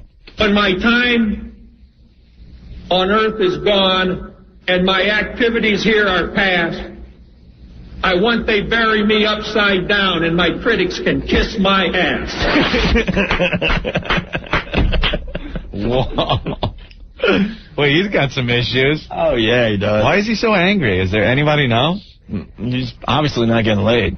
If you're getting laid in Hummers and stuff, you're just not that angry. I guess. You're not getting it. You get angry. This clip's... Someone asked him about being a time bomb. He's all over the place with his answer here. Is Bob Knight potentially a time bomb like Woody Hayes? Well, I think everybody is. I mean, I think there are circumstances that could develop surrounding any human being that would set that human being off in an abnormal way. I think that we all hope that when such a situation would arise, that we can control our emotions or we can react to the circumstances in such a way that doesn't put either that person or people surrounding him in any kind of a highly embarrassing or difficult situation. What? Huh? What? I have no idea what he said there. Why were they, see, I don't know much about basketball, and especially college basketball. Why were they thinking about firing him? Because of all the allegations coming out. They got a video of him choking one of his players. Choking one of his players? We got the hidden audio from the locker room we're about to play here. How come a player can choke the coach and keep his career, but a coach, if he chokes a player, it's a bad thing? Wow, look at you. Oh, no, I remember that one. I always remember the chokings that go on in basketball. Up close with Anthony. Yeah. On ESPN. Who cares? Whatever. I just want him in the game because he's too entertaining. He's too colorful. He is funny. And here's our famous Bobby Knight clip. It's all over the internet. It's hidden audio from, I guess, his team lost again in the locker room, and he just lost it. Check this out. Want to play, then I'm getting the fuck out of here. I mean, if you're not going to recover Greg Graham, if you're just going to let him drive by you, if the rest of you are going to let him catch the ball outside the 3-second lane and drive all the way in here without one guy challenging him, then I'm leaving and you fucking guys will run till you can't even suffer. Now, I'm tired of this shit. I'm sick and fucking tired of an 8-10 record. I'm fucking tired of losing to Purdue. I'm not here to fuck around this week. Now, you may be, but I'm not. And I'm going to fucking guarantee you that if we don't play up there Monday night, you aren't going to believe the next 4 fucking days. Now, I am not here to get my ass beat on Monday. Now, you better fucking understand that right now. This is absolute fucking bullshit. Now, I'll fucking run your ass right into the ground. I mean, I'll fucking run you. You'll think last night was a fucking picnic. I had to sit around for a fucking year with an 8-10 record in this fucking league. And I mean, you will not put me in that fucking position again, or you will goddamn pay for it like you can't fucking believe. Now you better get your head out of your ass. Oh, man. Oh, God, you don't even want to hear that from your father, let alone your coach. It sounds like one of the father rants, you know? Yeah, definitely. They're yelling at you, and you're like, just shut up. Is this over yet? I know. Just take out the strap and hit me.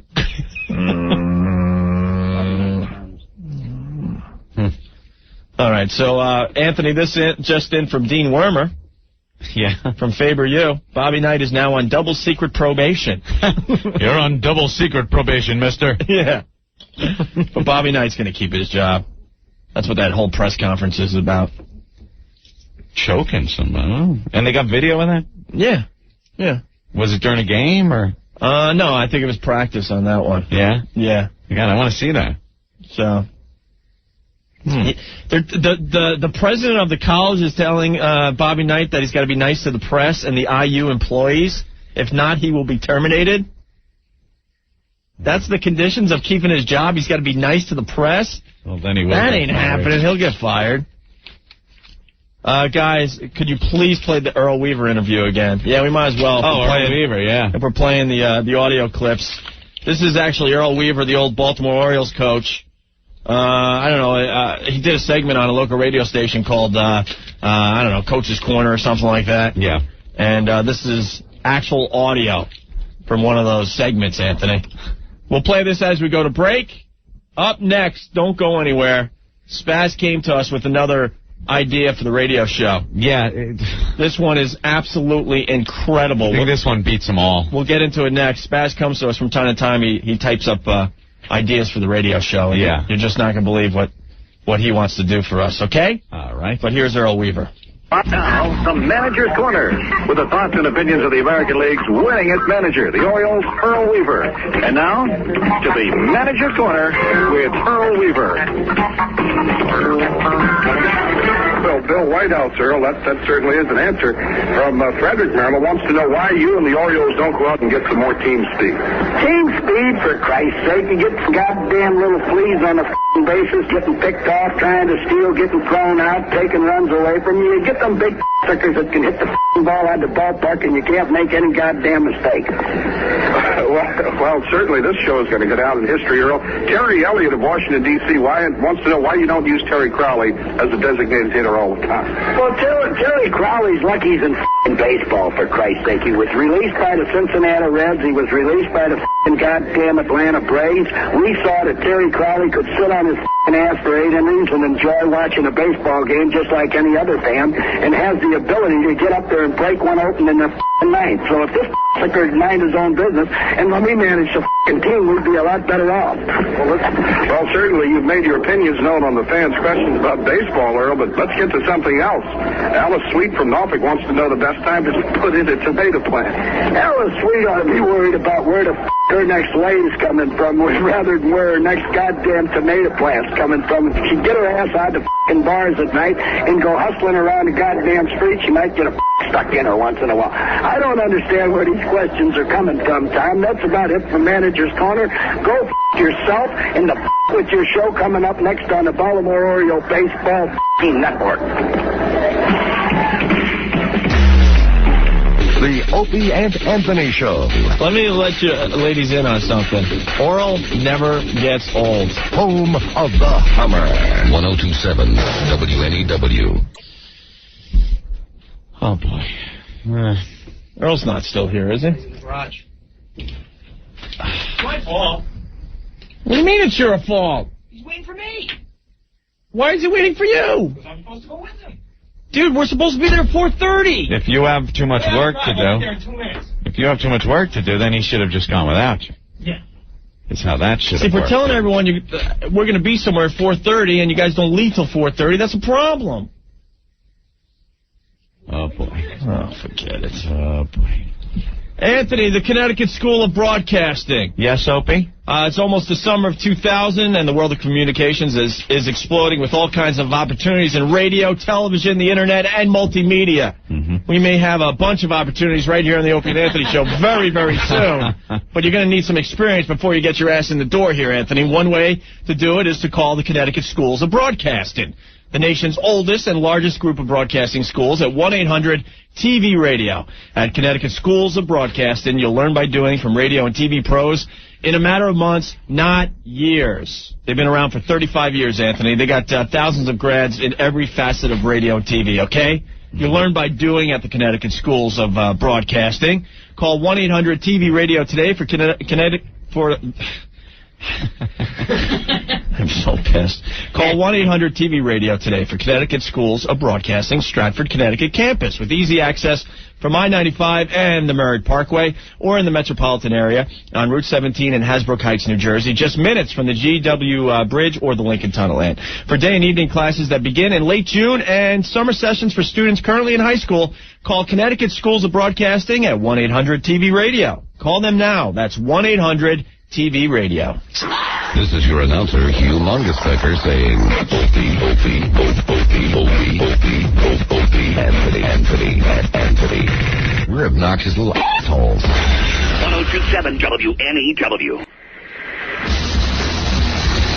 212-757-1027 if you have anything for the show. Brian, what's going on? Yeah, tell those two morons I'm switching to another radio station. I'm sitting at the Staten Island Ferry, and I can't take it anymore.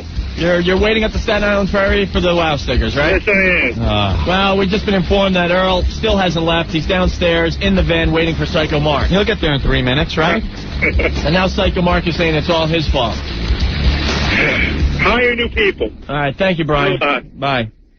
So now there's no way they're going to get there before what? It's going to take at least 45 minutes. At least. What? We go to call him on the cell phone, rings a couple times, and all of a sudden, poof, it goes off. Because it's got caller ID, so he knows who's calling. He's a prick when it comes to stuff like that, getting him on the phone on the air like that. So what? Well, we'll just keep redialing until he answers? Ben just paid. I want to know why they haven't left yet. We've been telling everyone 4:30. They're supposed to be there in 2 minutes. 2 minutes from right now. All right. Hey, Earl. Earl. Yes.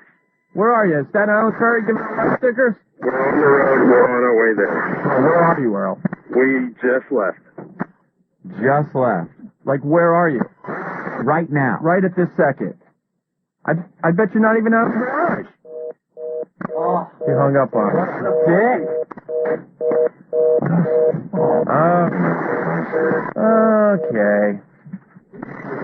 Okay. We're encouraging a lot of people to go to the Staten Island Ferry. Man. Earl wants to play a little game and hang up on us. We encourage everyone to go to the Staten Island Ferry for the WOW stickers today. And just harass the hell out of Earl. Yeah. He wants to play a game and hang up on us and stuff. Nothing. No.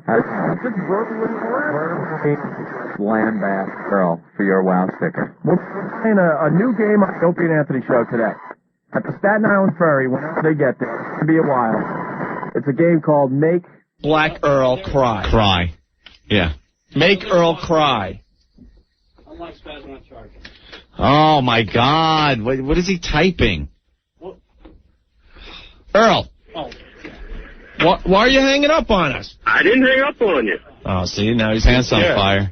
You're lying. I swear to God, I didn't hang up on you. Where were you right when we said, where We're are on 55th and 7th. We're heading down 7th Avenue now. I swear to God, I didn't hang up on you. And where are you right now? We're actually approaching 47th. 47th. How long is it going to take you to get to the Staten Island Ferry? 20 minutes. 20 minutes? You want to make a bet? You want to put your job on that? No, I'm not going to make a bet. I don't know, guys. We'll do this. You don't get there in 20 minutes. You don't get there in 20 minutes, you're fired. You make it there in 20 minutes, you get a big raise. I'll make that bet right now. I don't want to make that bet. I can't make that guarantee. It's 4:30 now. You will not be there until 5:15. I will not be there by 5. I'm not going to make that bet. I can't guarantee that. There's no guarantees with the traffic. Well, a lot of people are already there, so now they're going to have to wait because you guys have decided to get there. I apologize.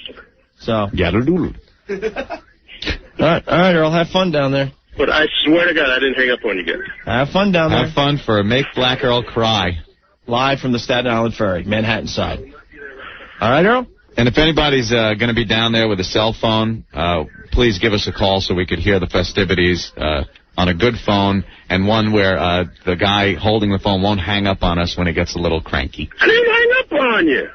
You have. I have in the past, but I didn't hang up on you then. This just in, Earl, West Side Highway backed up like it is every day just before rush hour. God. Guys, I did not pick the time. You'll be there in time for the 7:15 ferry. Great. That's good. You didn't pick the time. We picked the time. We said 4:30. That means you leave at 3:30. But at 3 be on the same side. There's 3 different times. 3 different times. No, we were saying 4:30. You were going to. I understand that. I don't care what people are saying off the air. If we're on the air saying Earl is going to be somewhere at 4:30, and you know you're not going to be there at 4:30, then we have a problem. Oh boy, he's got nothing to say. Thank you, Earl. Have fun at the Staten Island Ferry whenever you get there. Have fun. Fine. Look, fine. Fine. Fine. Now he hung up on us. Guaranteed that one. What are we talking? You know something? I'm getting a few emails from Hicksville and Jersey and stuff. You're getting tons of static and your signal's cutting in and out. Is that true? That's Earl's phone. Is that just Earl's phone, or is it, I think your radio station just got infected by Earl's disease. The station's coming in all fuzzy. Sounds like Earl's cell phone. It's really annoying. That would make sense, because they usually wait till we're on the air to start tweaking with the signal, because not many people are listening. What's up with your signal? I feel like I'm listening to Earl's phone. Yeah, our signal's screwed. For some reason. Do we have an engineer who's working on this, or is the coffee machine need a refill? Oh, my God. The sound coming from the radio for you for like 2 minutes was like some electrical S was going around.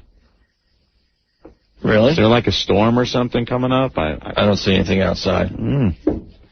All right, let's go to Jay. Jay, what's going on? Hey, Jay. Yo, what's up, dude? How are you, Jay? Yeah, I was just over there on West Side Highway, man. It's horrible. Really? In a parking lot. I was, like, sitting, like, just... Man, it's horrible down there. They're going to have a fun time trying to get through. Isn't it pretty much like that every day? Yeah, it's always like it this time. Between, like, 3:30 and, like, 5 o'clock, you can't get anywhere. Yeah. Down there? Yeah. Come on, down there? Down by, like right before World Trade Center, you know, over there, where they're doing a lot of highway work? It's horrible. Right. All right, thank you, Jay. No problem, man. Later. Bye. Yeah, dude, I'm just getting letter after letter. Keith. Yo. The signal is breaking up? Yeah, it's all screwed up. Is it still? Because I'm getting somebody saying it's clearing It's up. like a crackling sound. But it was a feedback buzz. Static and squeal. It's fine yeah, it's now, like a though. stackly squeal thing. Yeah, it's not happening right this second, no. Okay. You sure it wasn't Earl's cell phone? What? Was it when Earl was on the cell phone? Yeah. It was?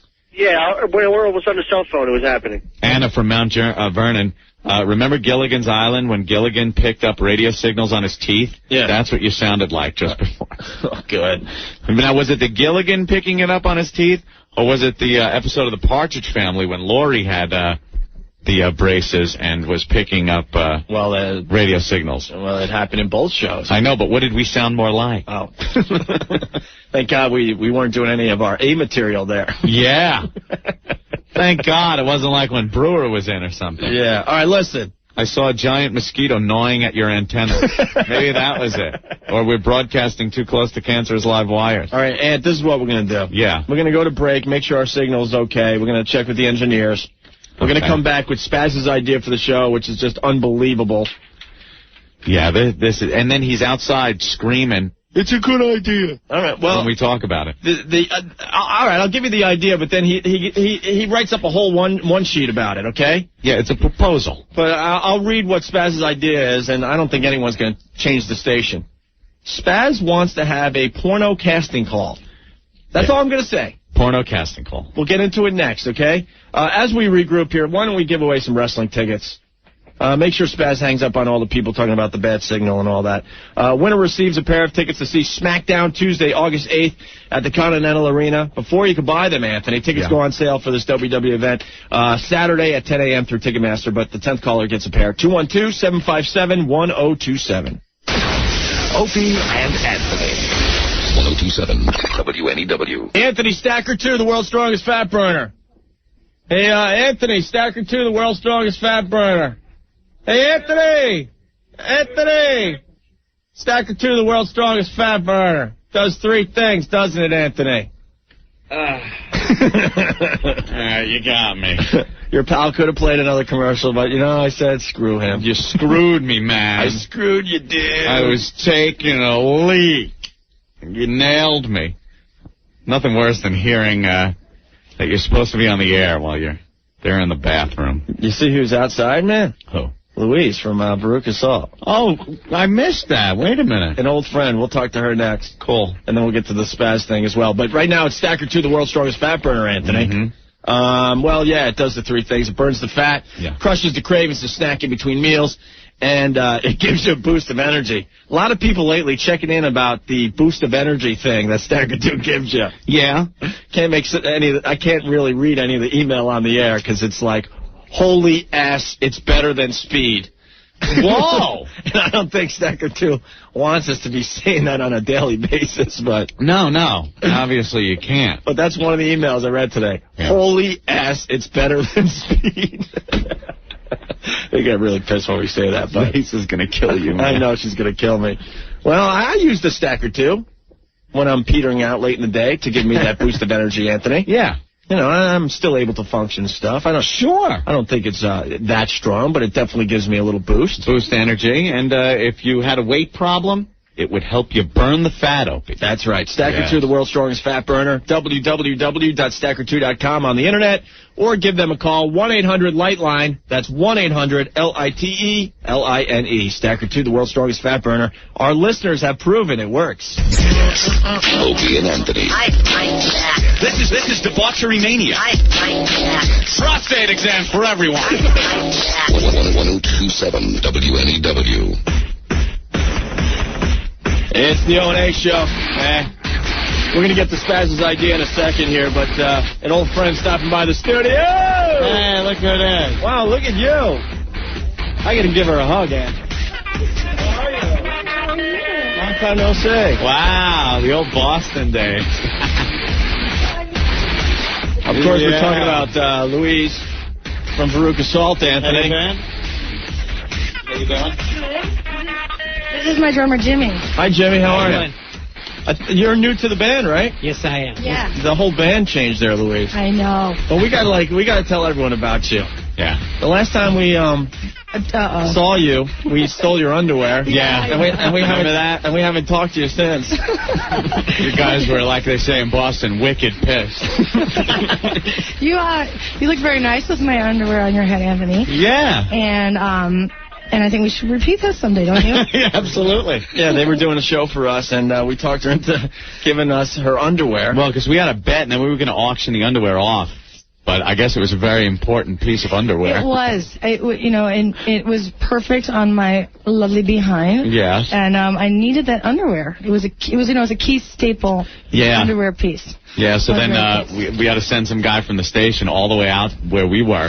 Well, you were like 40 miles away. We were both tired and drunk and just went home, and you realized you brought Louise's underwear home with you. Well, no, I knew I had it on me the whole time, Opie. And then we had to get a guy from the station to get her underwear back. Get her underwear and bring it back. And we thought you were never going to talk to us again after that episode. Yeah. Oh, hell no. I love you guys. Yeah. Cool. That night I remember stage diving, and I had the full-on trucker butt happening. Yeah. The plumber butt, you know, with my pants. And, oh, God. In fact, I don't know if I had the underwear on at that point. And I stage dove, and someone ripped a hole in my beautiful velvet purple pants. And they groped you. Yeah, that's right. They groped you like crazy. You got back on stage and started giving the finger to the crowd. Yeah, and I was like, we thought you were insane doing that, like jumping into the crowd like that. Did you? Yeah, we thought you were crazy. We knew what our fans were like. Yeah, because it was our like listeners. I think I was crazy. Yeah. I think I still am a little. So, you're still drinking the, what was it, Johnny Walker? I don't do the brown alcohol anymore. Really? Come on. It was that and Ring Dings or something? Or Devil Dogs? What the hell we used to get you all the time? Devil Dogs, because Nina loved Devil Dogs. Yeah. Is that what you guys got? It was Devil Dogs and Johnny Walker. And Johnny Walker Red, I think. No, it was black. It was black, okay. That was our favorite drink. And it was. Well, continued to be, and I still love it. But recently, my guitar player and I shared an evening with Jack Daniels. Oh, yeah. And you ended up with your genitals shaved, right? No. Cause I got to tell you, that'll happen. Any night with a bottle of Jack Daniels, and for some reason you wake up and you're shaved. And it was a great idea at the time, but you're walking around for 2 weeks chafing. Itching like crazy. God, that is so awful. I shave for the irritation. Oh, do you? Yeah. You like the irritation. That's a twist. That's very good. Awesome. I like it. I like the chafing. No lotion for me. And he slays on drums, too. Yeah? Yeah. Cool. Where are you guys playing? Bowery Ballroom Wednesday night and Birch Hill Saturday night, see? Yeah. All right. You got to tell us what happened with Nina. Yeah, come on. It used to be like Nina and Louise and Nina, and now it's just Louise. Actually, and a lot of new bandmates. We were both in love with you, and I won't say who was in love with whom, but we fought over it. Yeah. And it led to her just being so pissed that she left.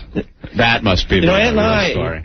Going back to that, Aunt and I were convinced like 2-3 years ago when we were hanging with you guys that, we could have done you.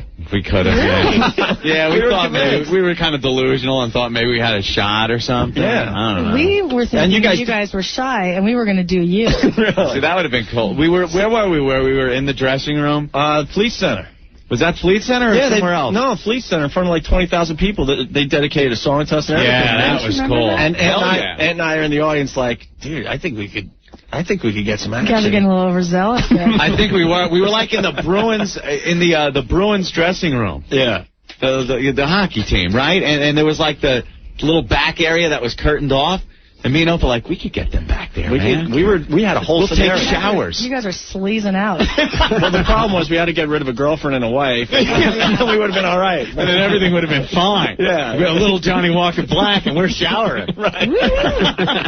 Well, actually, sadly, because we were all very attached, truly, back in the day. Yeah. She and I had a sort of a not pleasant parting of ways. My headphones are really like staticky and bizarre. Oh. Something's happening here. The equipment. We'll get you new headphones. Blows monkey ass. I'm sorry to have choked for you guys because our friendship was very strong, and I think so strong to a certain degree when it came down to business, commerce, art, and intense friendship and being tied to the hip every day and basically being Siamese twins that we just couldn't sustain it.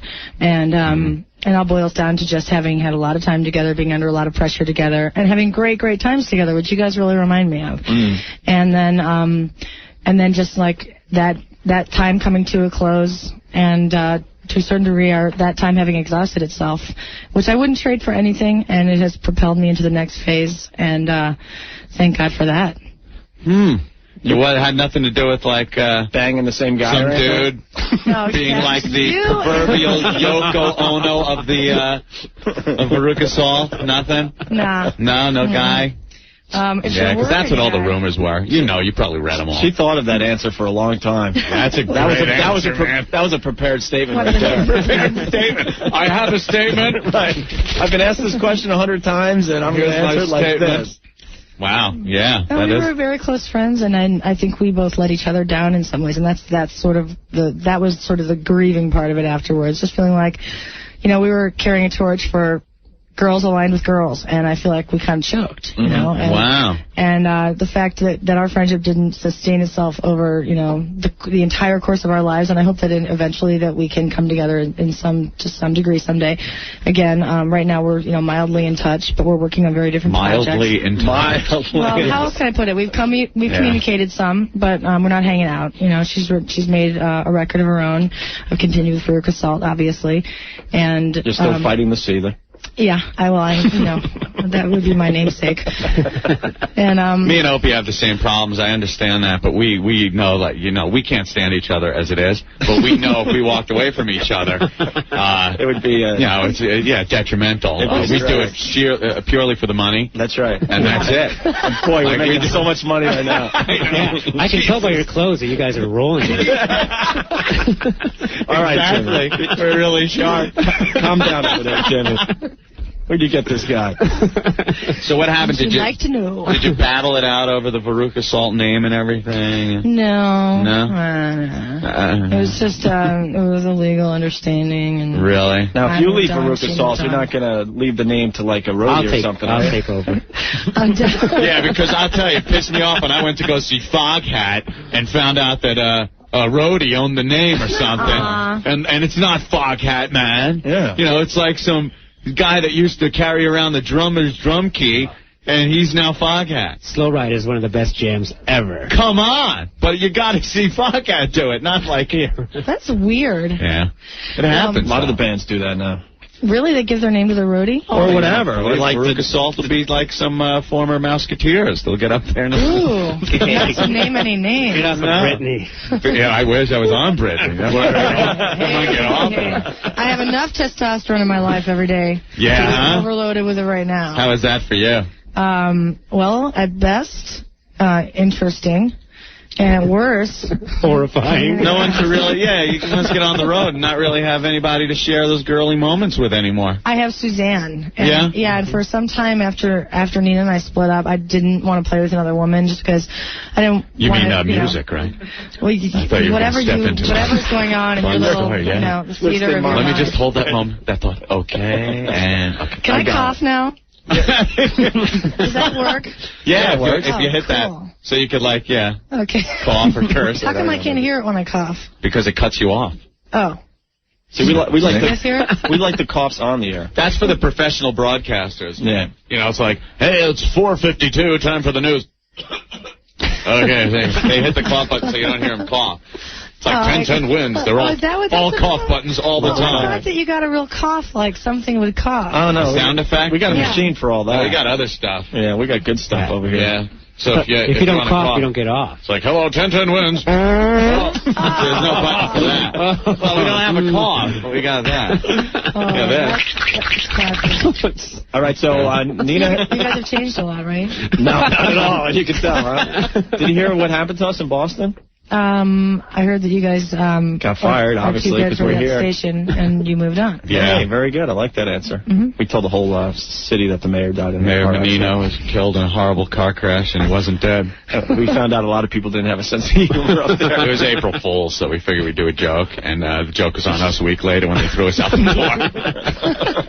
Well, I think you guys are the coolest thing that ever happened to that station. Wow, look at you. Thanks. So, Boy, they didn't think so. I dig it. They threw us out. Nah, they hate us now. We're going to come back on another station and kick their ass, but that's a story for another day. All right, so Nina left the band. Now you got to tell us what's going on. You got Jimmy over here, and I got Jimmy, I got Suzanne, and I got Steven. And we are just touring. I have a new album, Resolver. It's out in stores tomorrow. Tuesday, May 16th. It's also my brother's birthday, so it's a very cool. Poetic moment for me. All right. And I love the record.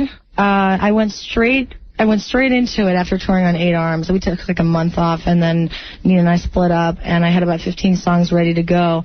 And so I thought for a bit about whether to keep going with Veruca Salt, maybe a day, during which time I talked to some people I respected a lot in the industry who gave me some really solid advice about why I should keep going with the name when I was sort of feeling like I didn't have a choice, but wanted to really understand why, to go forward with a good feeling about it. I needed to talk to people and gather some good information and sort of advice about it.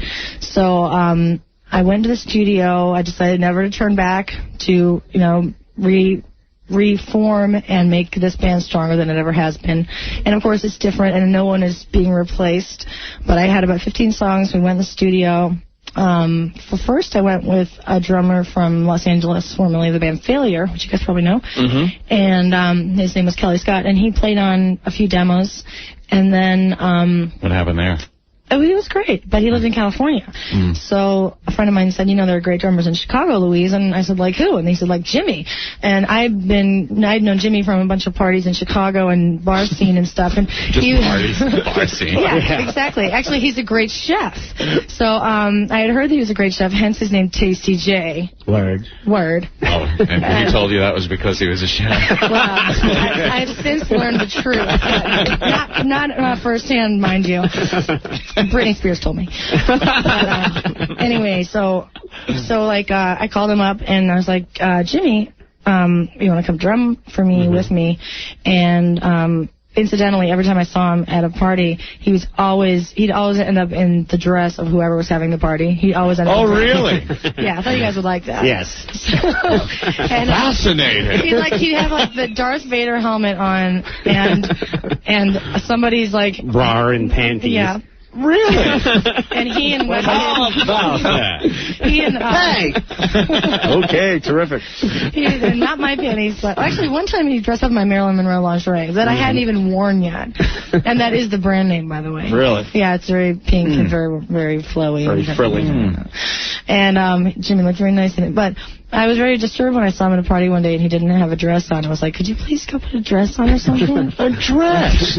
Somebody's, like nightgown. And since then he's become a total dude, and I've gotten used to it. But initially I wasn't sure. Anyway, he came in and played, and it was just like a no-brainer. It's like I fit the costume, so she was like, The Johnny Bravo. Yeah. Johnny Bravo, yeah. He hits really hard, and he plays great, and we are very happy together, as we are with Suzanne and Steven. Definitely. They totally kick ass, and I feel like this band right now is more, this incarnation of Veruca Salt is so focused, dedicated, and committed, and like communicative in a way that is unprecedented. Mm-hmm. And that She's psyched.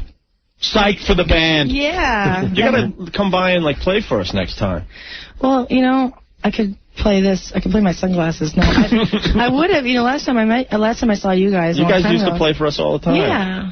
And I would have brought my acoustic, but no one told me to. Oh, really? Oh, yeah. see? Well, how about next time you're in town? Definitely. Yeah. I plan on it. All right. Do that. Well, we got to make Do sure that. everyone goes to the Bowery Ballroom Wednesday to see Veruca Salt. Yes. Our friend Louise. I have a Thank picture you. of you on my wall at home. You do not. Swear to God. Aunt and I take a lot of pictures with a lot of rock people. You made the cut. You're on my wall. Wow. Very nice. Well, I was excited to know I was going to come see you guys today. Without a doubt. It's weird to say that publicly because I would say it to you off the air, too. Yeah. But it's true. I was like, oh, kick ass Anthony. This band gave us one of the greatest moments ever. Dedicating a song to us in front of 20,000 people. Yeah, that was pretty cool. When you guys were warming up for Bush, remember that? Yes, I do. The Bush show where it was just like Aunt and I and about 20,000 girls under the age of 14. Right, and you know what? The cool thing is that many of those girls who were wearing the I Love Gavin shirts, the homemade I Love Gavin tees, they're now playing guitar and starting bands because they saw Veruca Salt open for Bush. Right on. And I see every show I play, like girls come up and they're like, I saw you play with Bush, or I saw you play at 9:30, or wherever it is, and I started a band now, and here's my demo. Very cool. It's so awesome. And then they get into fights because they're having sex with the same guy, right? And then they break up.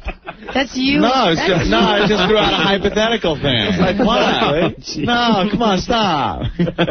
You don't know nothing. I know. Look, you know what? Come on. It's funny because it was written everywhere. That was like what was written. Well, that's an unfortunate point, isn't it? It must be. Because you must have had to just, like, paw through that for a while. Yeah, well, I basically just sort of, like, tuned out the rest of the world because I went through 2 very publicized splits that year.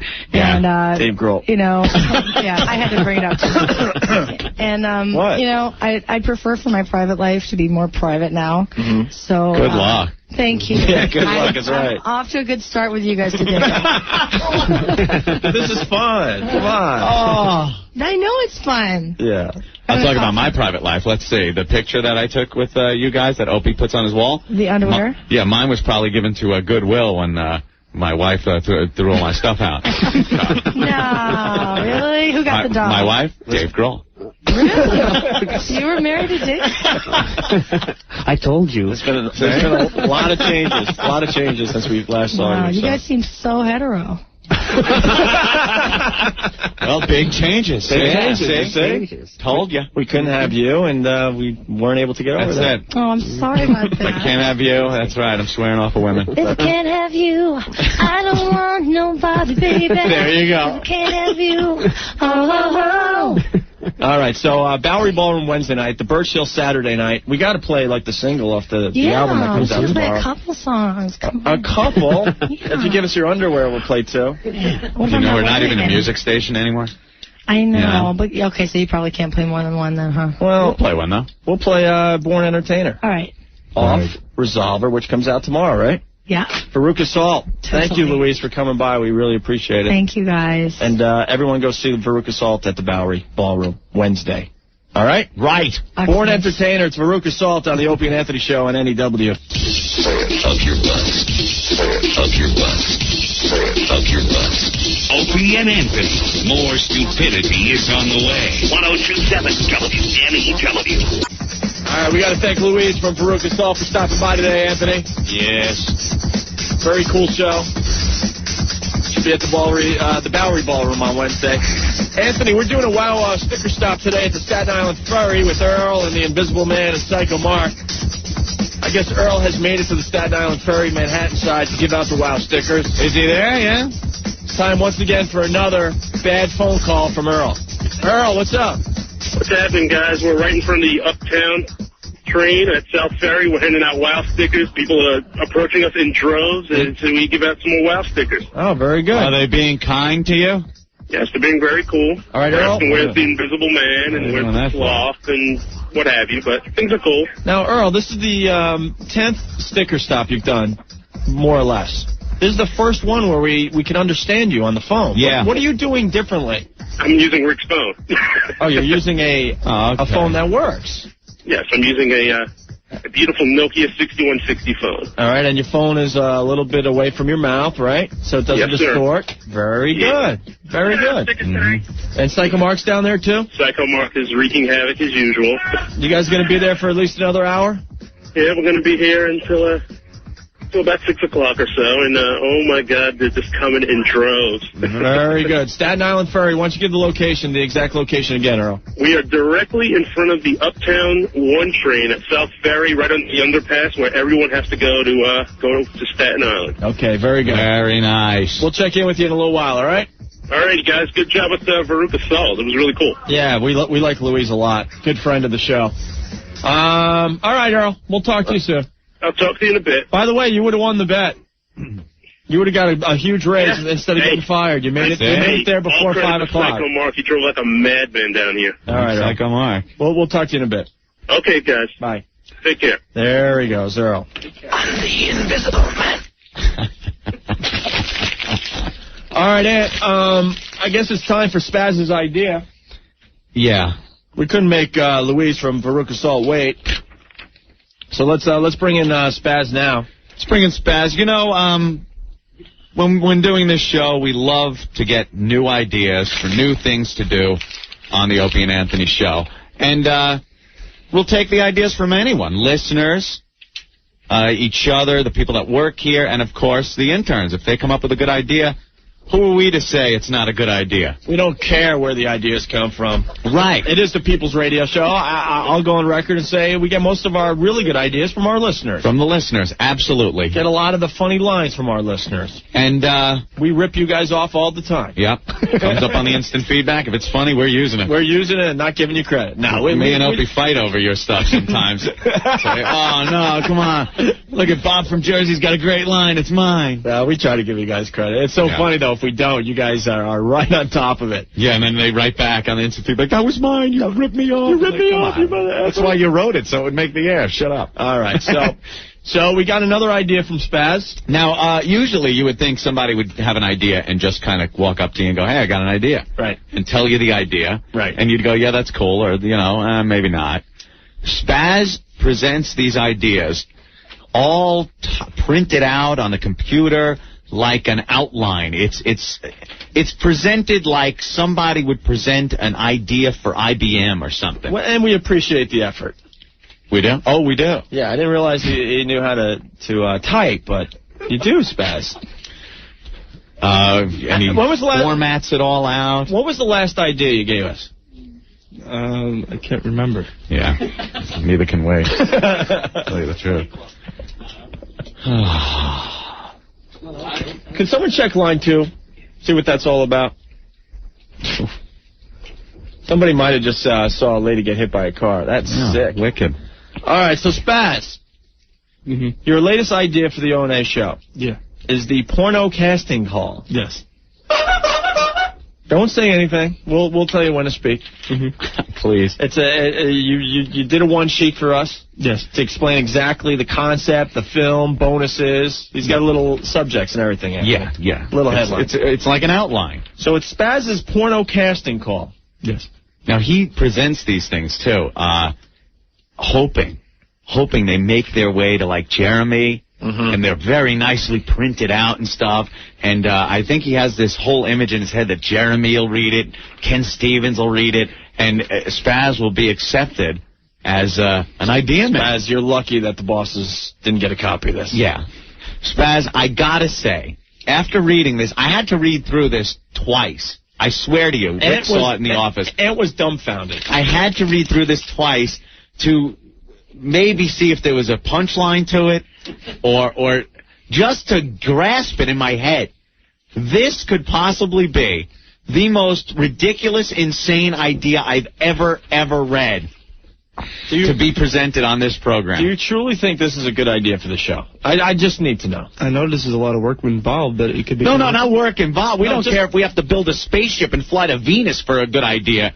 I mean, we'll try it. Yeah, we'll go the distance for a good idea. It has nothing to do with work involved. Is this worth a lot of effort? I believe so. Okay. You see nothing wrong with this? So you handed this in and you were all excited, right? It's right up your alley. But you were all excited, right? You're like, I can't wait for them to read it. They're going to go for it. This is perfect, right? Yeah, but... I mean, I'm trying to get inside your head. And, he thinks it's right up our alley. Yeah, like this is the kind of stuff we should be doing on this program. All right. Well, let me read a little bit of this, and we'll stop as we move along here, okay? Spazz's O&A show idea. Porno casting call. Mm-hmm. The concept, Anthony. Yeah. Do an open casting call for women who want to be in a porno of all women gotten from the Opie and Anthony show. First of all, the grammar there is fantastic. It's horrendous.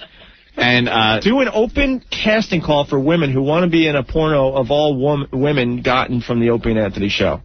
Now, what you're trying to say here is we open up the phone lines and say, okay, girls, call up now. We are producing a porno movie. So we want it's a porno movie featuring you, the girls that listen to Opie and Anthony. Yes. Okay. Only women would be allowed up into the studio. No men would be allowed in because of the number of people expected. So you're expecting a lot. Huge turnout. If we said we are casting for a porno, you're just convinced that there's going to be just hundreds of women showing up at the station, right? Yes, because I believe that there are a lot of girls out there who want to do this but just don't know how to go about doing it. Okay. And why no men? Why? Well, because, they would just be in the way and everything. Plus, you always get upset whenever you see men when you have girls on a lesbian couch. True. Okay. That is a true thing right there. Okay. If the men are interested in getting into the film, send their lady to be evaluated, and if the woman makes the cut, I will speak with the men myself after the casting call. Hey! What the hell does that mean? So you're going to be the porno director, right? Actually, you want to take this idea on, so you would be the porno director. Yeah. All right, so you want to interview guys, girls. Yes. Girlfriends, right? Yes. So how do they get in the film if their lady's been evaluated and is going to make the cut? Well, like they, walk on scene or something like that. If they're interested in getting into this line of work, then we would talk them off because they wouldn't actually be making it in the studio. Because we don't have men. Oh my God! So you will speak with the men myself after the casting call. Now, see if they'll be part of the film. What would you speak to them about? I don't even get okay, a guy says, hey, I want to be in the porno movie. And you say, well, let me see your hot girlfriend, right? And then you evaluate the girlfriend. Yes. So then what are you going to say to the guy after the girl makes the cut? Though we might be able to work you into a walk-on part. We'll take a look at, your resume, I guess, and then we'll get back to you. Okay. All right. We should give Craig from Belmore a prize today. He remembered Spazz's last idea. Oh, what was it? Remember, Ant, the 8-man fight club between show regulars? Oh, right. That was it. And then Craig goes, what a loser. Craig, we know your email address. Give us a phone number because we're going to give you a prize, okay? Because that's good. I forgot all about that Spaz idea. I will speak with the men myself after the casting call. The women will be expected to get naked, be evaluated, describe past sexual experiences, answer questions of a sexual nature, and at the very end, all interested women that make the cut will take part in a mass lesbian for a day casting couch audition. Now, without getting into... Are you working for the WWF or something? It's like some battle royale with lesbians. Without getting into any details, women expecting to get naked and be evaluated, describe their past sexual experiences. Does that sound vaguely familiar of another program that airs in this city? Vaguely, sure. In the morning? Don't you realize, we've tried to do stuff that is a little different? So it's and even try harder than usual, so as to avoid any comparison. Have you ever seen a program where maybe a girl gets up, takes her clothes off, and is evaluated by the members of this other program? And that's why I don't think we've ever used the word evaluate on this program. But he's never had it on film? No, not on film, not on 2 TV shows. No. Jesus H. Christ. All right. So, all right. To guarantee there will definitely be some action that day. Well, this is back up. This is when they're doing the Lesbian for a Day casting couch audition. Yes. And no, they will be taking part in a mass Lesbian for a Day casting couch audition. How many lesbians are you going to get on the couch at one time? I figure we can fit as many... Thousands, Opie. Well, on the couch, around the couch... Stupid! You're so stupid! Okay. Whoa! And then, as Ann said, to guarantee that there will definitely be some action that day, I will supply some ringers who will definitely perform. Spaz, where are you getting ringers? I know of a source to get ringers. Where's your source? Anthony the limo driver, right? No, not him. Who? It's a friend of mine. What's your source? A friend of mine who... Johnny Action? No. Johnny Action. Who's your source? The Invisible Man? Earl's friend? I have a source. What's your friggin' source? Don't you think we wouldn't ask you if we actually considered this idea for a nanosecond? We wouldn't ask you what your source is? My source is a friend of mine who's done a film before. Your friend Gary. Let's just my put it out. Gary, who did the porno movie. With me in it for 10 seconds. And with you in it for 10 seconds. Yes. Where you were what? Just a... I was a cop. You were a cop. That's right. Spaz is like trying to be Larry Flint. So he'll supply some ringers. Spaz is casting for Caligula, too. The film itself will be shot here in New York City. Oh, good. Oh, it's cursing. I'm cursing. We won't have to fly off to an exotic location. The film itself will be shot here in New York. It would be done in the Gonzo style, allowing for more free-form, freewheeling, anything goes style, you effing moron. What the hell what is that mean? What is Gonzo style? It means like anything goes. What do you mean anything goes? That's what happens in every porno. It's just called porno. It's not called Gonzo porno. It will be done in the I prefer making films in the Gonzo style, Opie. You know, the Muppet Show Gonzo style. And who's your influence? Like, the Gonzo style. No, are there people you respect in the porno business that you follow? There are professionals, but the thing is, like, usually there are restrictions. Like, it'd be like, we can use, like, tools, like, I don't know, there are usually restrictions on a different porno. Okay, in this porno, we're not going to use toys. Pornos are like that, but this would be open. Like, whatever the girl wants to do, she can do. So what if a girl wants to take a shovel and slam it on the back of the head of another lesbian? Well, no violence, of course. I'm talking about sexual. A lot of sexual. If they want to take one of the carts and how stick about it up bloodletting? If that's what they're into. Oh, God. Oh, my God. Dude. But in the sexual nature, whatever's erotic to them. What's wrong with you? All right, so you want to have an open casting call for will it be called the Opie and Anthony porno? Will our names be associated with this, or will it be the Spaz porno? No, if you choose. Do you have a name for this film? Not yet, but you guys could be associated as much as you want to be. Well, we all strive to be porn directors and producers. That's really our goal here. But you kind of do it It's not like we get in trouble for explaining too explicitly genitalia or anything. We'll just film a porno and put it out there. Yeah, we have like 10 women that listen to us. We'll convince them to come in here for this mass lesbian for a day casting couch audition, and then the girls are allowed to do whatever the hell they want to each other. Yeah. I'm sure the phones are going to ring off the hook with ladies that want to do this. Spaz is Jerk Diggler. You never know. Oh, my God. Taylor, what's going on? Hey, guys, I got a great idea for a contest. Yeah, what? Yeah, it's called the Beat the Crap Out of Spaz contest. I like it already. Open the phone lines, and the first 102 callers get to kick the crap out of Spaz. Yeah. All right, thank you, Taylor. Later, brother. God damn, you get people so freaking pissed off. Spaz, Jason, did you think this up on your 2.5-hour train ride today? Jason, what's up? What's up, guys? Yeah, I'm just wondering, is Spaz, like, going to go for the retarded pizza boy delivery guy in this? Very good, Jason. Right. Very good. God. All right, so we got to move on. This is just explaining the film. So you haven't really explained the Gonzo style. Pretty much anything goes is your answer to that, right? Yeah, pretty much everything. All right, so the film itself would be shot here in New York City. It would be done in the Gonzo style, allowing for a more free-form, freewheeling, anything-goes style.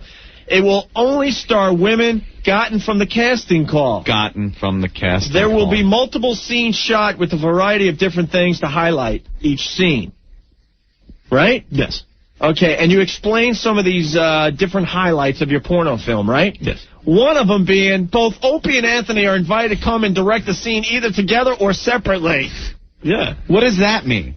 We come down and direct a scene. Yes. You're out of you lost your mind somewhere, right? No, you can direct the scene. Is there going to be a thrilling scene that I can direct where a boyfriend gropes his girlfriend before he goes on a 2-hour commute? That'd be a fun scene, huh? Come on. Are you insane? We have a studio location where you guys can go unseen. Here's what happened. All right, here's what happened. Spaz and his porn friggin' wannabe director got together for a few too many beers, and Spaz decided that he's gonna hook this guy up with a way to sell his porno. He's gonna use Opie and Anthony. Crap. You're flattering us by saying we'll direct a scene. So, of course, if we direct a scene in a porno, you don't think we're going to be talking about like crazy on the air? So Spaz is sitting there with his buddy going, okay, how can I get... Oh, I'll entice Opie and Anthony to say yes, but I'll invite them to direct the scene. They can't refuse that. I'm appalled that you would even say that. I'm appalled that you would come up with this. I think it was right up your alley, a great idea. And, at least I'm trying with ideas. It's just because I have the Spaz moniker doesn't mean that every idea is stupid. A lot of these ideas could be good if you try. You're so Are you kidding? This idea? I'm telling you, it's golden. Tommy, what's golden? Now it's golden. Tommy, what's up? What is his definition of gonzo? Gonzo, wait, I got it. Gonzo style, it would be done in the Gonzo style, allowing for a more free-form, freewheeling, anything-goes style. Spaz, can you name me one porno that you know that is done in Gonzo style? I don't know. I haven't spoken to the directors. Because you don't know what Gonzo is. Gonzo is amateur porn. It has nothing to do with freewheeling anything. Buttman. You guys heard of Buttman, right? Yeah. The Adventures of Buttman. Yeah, of course. Gonzo. That's Gonzo. Gonzo. So Gonzo. So Gonzo basically means amateur. Correct. Okay. So I guess Spaz could probably do it, being that he is an amateur. See more butts? Gonzo? Amateur. Gonzo, right? Gonzo. Correct. And the biggest... Debbie does Dallas? What's that? Debbie does Dallas? No, not Gonzo. Okay. No. Tracy Lord's films? Not Gonzo. Not Gonzo, okay. Now that we have that straight. Very good. Like we said, he doesn't know what he's talking about. Spaz is going to film it in Bozo style. The Pam and Tommy Lee tape? Gonzo. Definitely. Okay, there you go. Now we're understanding that at least. Thank you, Tommy. All right, you got it. Thanks. All right, let's go to Glenn real fast, and we got to move on with the idea. Just another proud day in Iona College history, right here, right now. Glenn, what's up? Hey, guys, I'm looking for somebody to back me in a new Snuff Spaz film. Yeah, that's my proposal. Yeah. I want to do a snuff film. Yeah, Spaz, if you would help out, here's my proposal. We do an open casting call to murderers that want to come down here and blow your effing head off live on film. But first they have butt sex with you. And Opie and I can be invited in to direct the scene. And I think I would go for that one. So both Opie and Anthony are invited to come and direct the scene either together or separately. Yes. Jesus Christ. Spazoid mind trick. O&A will direct the scene. He's trying to do a Jedi mind crap on us. Yeah, all right. You want to direct the scene. All right. These are not the porn stars you're looking for. All right, check this out. More about the film, Anthony, besides us directing. Have one of the non-CBS contracted people associated with the show actually appear and perform in a scene. Example, Old Dirty. He's dragging Old Dirty into the porno. If he wants to be in it. Was Old Dirty in the meeting with you and your porn wannabe guy? Yo, B, get me in there. Old Dirty, I'll hook you up so you'll be able to get laid. My buddy, what's his name? Gary. My buddy Gary, don't worry, I'll get Opie and Anthony, and CBS will finance the whole thing. CBS will finance porno. It's great. Yeah. See, we're involved with Viacom now, so I'm going to get him in all the blockbuster videos. Military Mike has a good point here. Military Mike, what's up? Hey, what's going on in O&A? How are you? Hey, Spaz, I got a question for you. Yeah. if I remember correctly, the lawyers wouldn't let these two guys put out a CD. Yeah. And they're going to let them put out a porno. Thank you, Mike. We can't put out a CD because it has some questionable material on it. How the hell are we going to get a porno out there, you idiot? You don't have to be in the credits. You just direct the one scene. Have a good one, guys. Thank you, Mike. You don't have to be in the credits. Spaz, this is a way you're going to get your friend Gary to sell a porno that he wants to make. That never even entered our minds. Oh, bull, come on. Come on. I'm appalled by that statement. I think I'm taking it back. I'm appalled with this proposal. I'm taking it back. Taken aback. Mike, what's up? O&A. Yeah. Favor for it. Who's closer to him right now? Anthony. Anthony. Kick him as hard as you can in the nuts, so there's no chance of him ever breeding again. No chance. No chance at all. What a frickin' dope. All right, Mike, thank you. There's more. There's more to the concept. We're talking about Spazz's idea. He wants to have a porno casting call, and he wants basically an Opie and Anthony porno, but he's not saying that. But Spaz would be the director. Okay, more about the film. Have some of the sexual positions discussed on the show performed in the film. Example, the rusty trombone, the wheelbarrow. So the girls that come in for the open casting call will be doing the rusty trombone on the likes of Old Dirty. Not in the studio, but in the disclosed location. At what undisclosed location? Not disclosed location. Undisclosed, I'm sorry. At what? At the guy who's filming it. At Gary's studio. No, well, it's not his studio. It's someone else's studio. Someone else who? You don't know him. But you do. Yeah. And was he at this meeting, too? Has he been contacted? Have all the principals that you mentioned in this, aside from, porn star Old Dirty, been contacted? Aside from Old Dirty, yes. So you've already... Just in case it was a go. Just in case it was a go. I am... Just when you think he can't do it. Just when you think there's the giant mosquito or the cancerous live wires. Just when you think he cannot get stupider, come up with something that will just mesmerize you. Michelle says she's interested. Michelle, are you interested in the Spaz porno? Hi, yeah, I am. Does Spaz hear me? Yes. Yeah. I had to fib a little to get on the air, but I was just wondering if he liked his girlfriend a little bit and even cared what she thought about his ideas. Yeah, have you run this past Erica? She heard me and Gary talking it over. And what did she think about the wonderful God, if porno Erica's idea? listening, please give us a call. Give me her number. Have to call Erica would never agree, and I'll stay on the line and know Erica would kill him for it. All right, thank you, Michelle. Thank you. Now, one lady's calling saying that she wants to be in this Spaz porno. This just in from the Unbelievable. The Invisible Man checking in from the Staten Island Ferry. My name is Spaz Scorsese. Right. Earl and I want to direct a scene, too.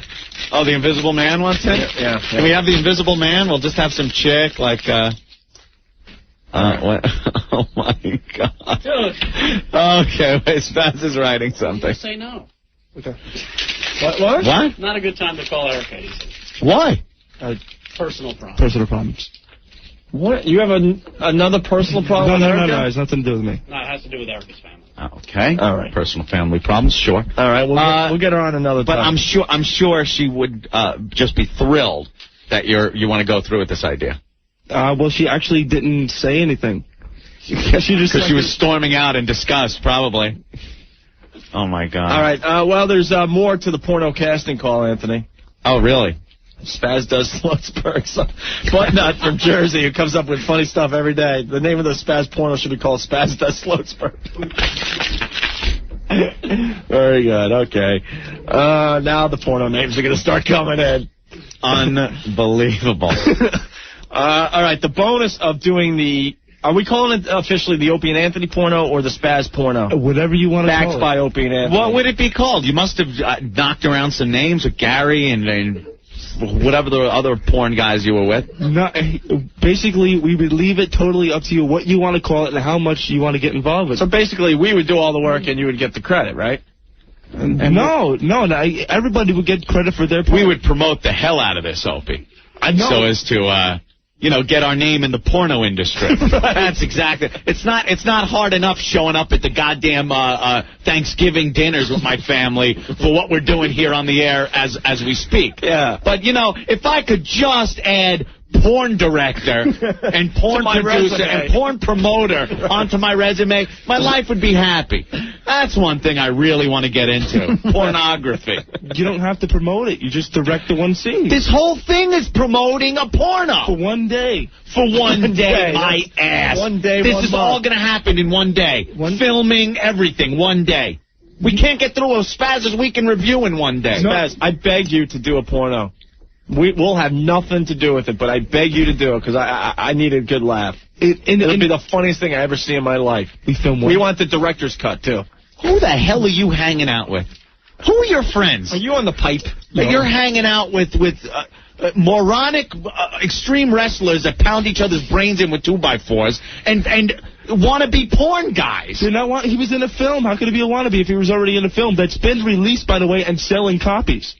Selling copies. Speaking of that, what would happen with this porno? Where would it end up? It would end up in the porno stores and selling. Uncle John wants to say something real fast. Uncle John. Hi, guys. How you doing? Great. Hey, I want to volunteer to buy drugs and plant them in Spaz's house. Then we can, have a lottery to call the cops so you get them busted. What do you think? I like the idea, man. All right, cool. Rock on, guys. Talk to you later. We'll try. I hope he's cursing. What I want to say was give John some credit. He comes up with good F's every day. Uneffing believable. Will there be a scene where a giant mosquito comes in and starts railing this woman with the proboscis? If you want that in the film, we can have somebody get... Wouldn't that be funny? A big giant mosquito comes in with the nose like a dildo? That would have to be some of that wacky cartoon porn, Anthony. Yeah. And just starts going at it. All right, Alan from Englewood, New Jersey. Holy F. Earl may have an invisible friend, but I think that Spaz has an effing invisible brain. Yeah.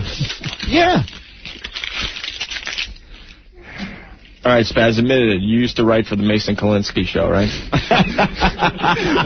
The anti-brain.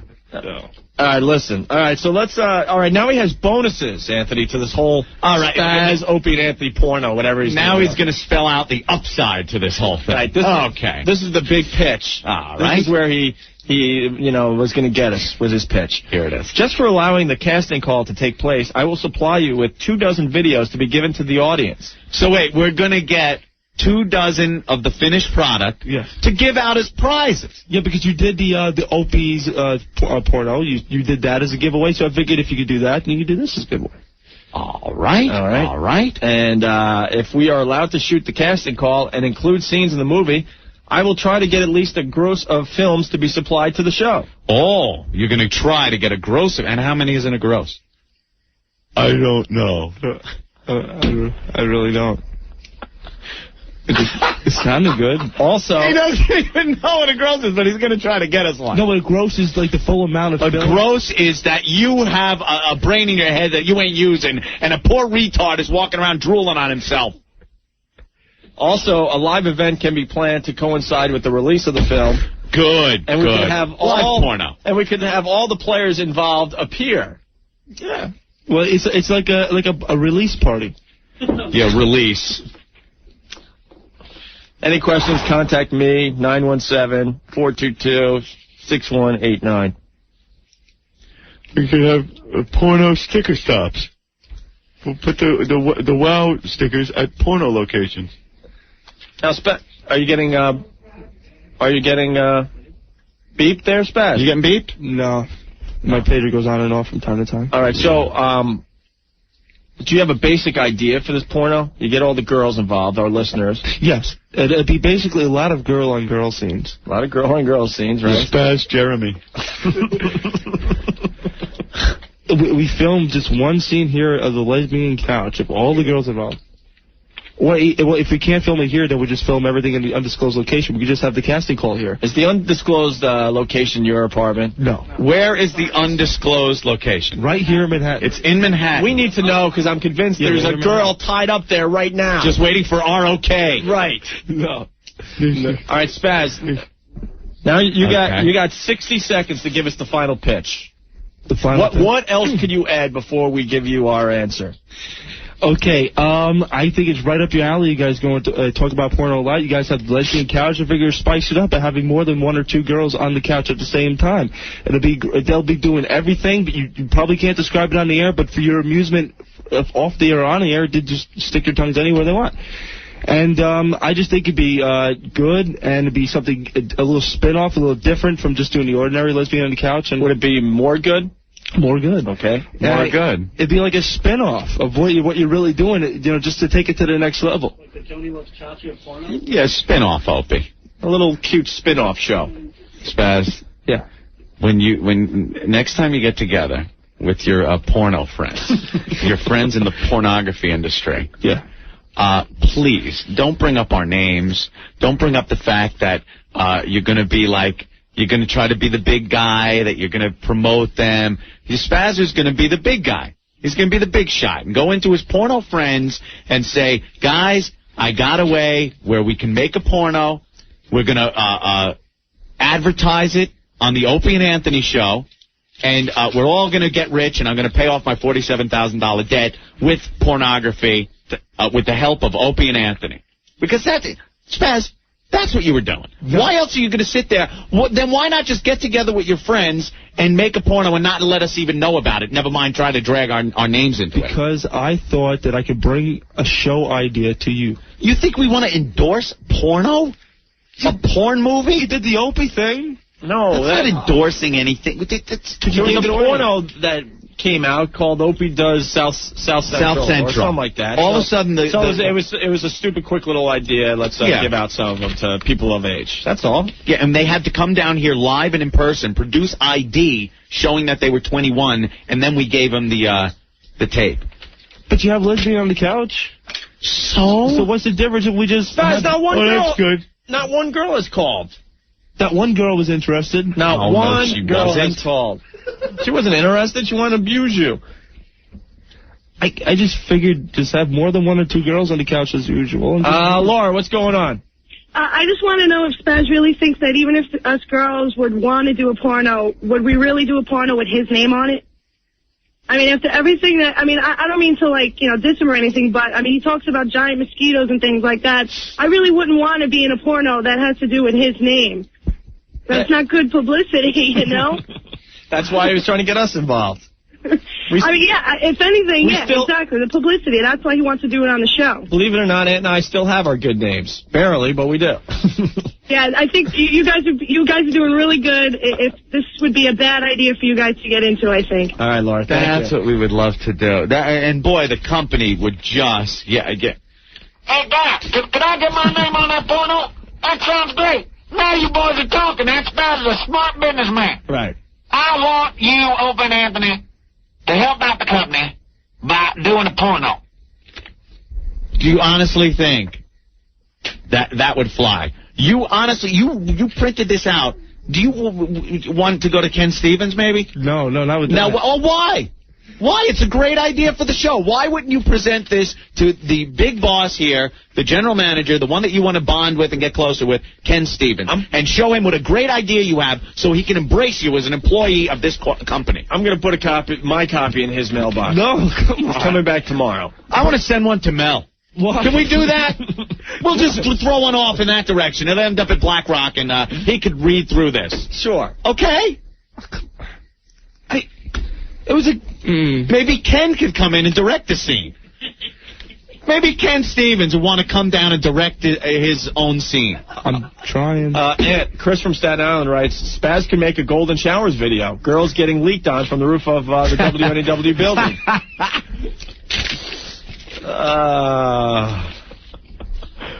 Oh, my God. So if you think it's such a good idea, why wouldn't you want us to give this to Ken Stevens? Because you never give any of the other show ideas to Ken Stevens before we do it.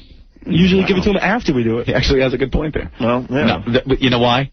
That's us. Spaz, did you fall off the train this morning? No. Rolling behind the train. Spaz, you have to, without naming the station or anything else, you got to tell Anthony the other show idea you had in the office last week. Oh, my God. What other one? About the power grid. Oh, come yeah, on. That's a good idea, too. You were serious about this. Where's Ben? You were honestly serious about this. Get Ben and Rick on the mic. Dead serious. All right, listen. Don't name the station. I'm not. Don't name what power company that you have friends at. Gee, yeah. But explain. There's so many of them. Explain your other show idea. I met somebody at the wrestling who works for a power company, and he said that he could shut off the grid that a certain other station belongs to, and just during, I guess, whatever time of day we choose. Do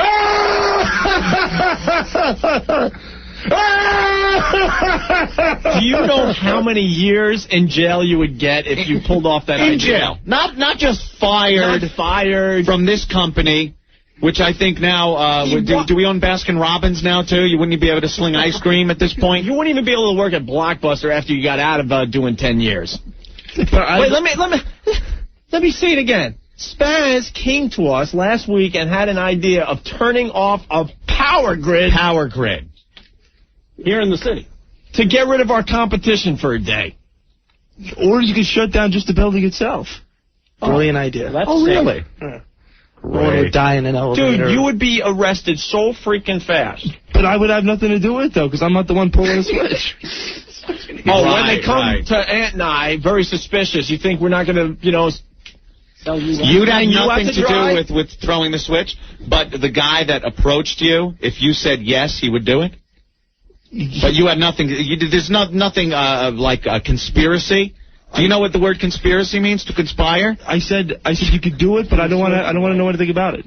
We'd all be thrown in jail. Thrown in jail, fired, and just...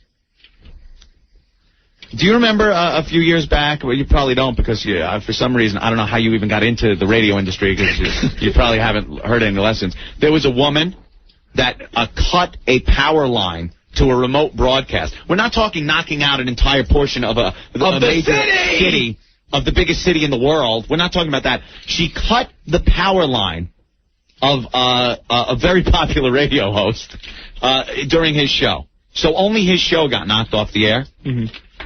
They brought her up on charges that she had to get a lawyer and fight criminal charges. And she was just fired. Fired. She did the actual cutting. Right? So that's why. No, actually, whatever. No, she didn't. No, she didn't. It was her idea. But it wasn't my idea. It was his idea. I said you could do it, but I don't want anything about it. You can't even tell him you could do it. Don't tell anyone to do crap like that for our radio show. I don't want to know anything about it. Quickly becoming a liability. You got to be smart enough to say, dude, you're insane. Don't do that. I thought it'd be funny. I thought it was a great idea. Oh, my God. All right, Aunt. It gets better. Spaz's girlfriend, Erica's on the line. Oh, good. Good. Thank God. We definitely have to take a very quick break. I promise it'll be quick. We'll come back and we'll talk to Spaz's girlfriend, Erica. What? You don't think it's her? Erica! Erica! Yeah. Can you hold on a minute? Yeah, sure. We have to take a quick break. Okay. Great. It's you, right, Spaz? Yeah. All right. It's me. Why are you calling? Now he's going to go into his whining Spaz Because thing. didn't Opie wanted me to call. We and I was absolutely listening. wanted you to call. We need your input on this whole situation. Give us a quick break, and you can talk about Spaz and his porno idea, okay? Okay. All right, hold on. Okay. Make sure we'll call her back, because I'm sure they don't have many minutes left on their cell phone. I finally found out where the undisclosed location is. Where? It's the St. Regis Hotel. We rented a room out for $750 a night, so the budget on this movie is very high. All right. Part 2 of the Spaz porno idea on the way. Stay there. It's the child Spaz and nitwit, and he makes me nauseous. Whoa! Don't know why we keep him with the trouble that he causes. Whoa! Man's the bone with brain damage and thought process on pause. Whoa! Stupid child Spaz and nitwit, and he makes me nauseous. Captain K got Spaz when he picks up the phone. Whoa! Don't expect an answer, cause his brain cells are offline. How'd he get his job with O&A? Well, I don't know. He's the biggest turd you ever heard on New York radio. Whoa! Stupid child Spaz and nitwit, and he makes me nauseous. Whoa! Don't know why we keep him with the trouble that he caused. Whoa! Man's bone with brain damage, his blood process on pause. Whoa! Stupid child Spaz and nitwit, and he makes me nauseous.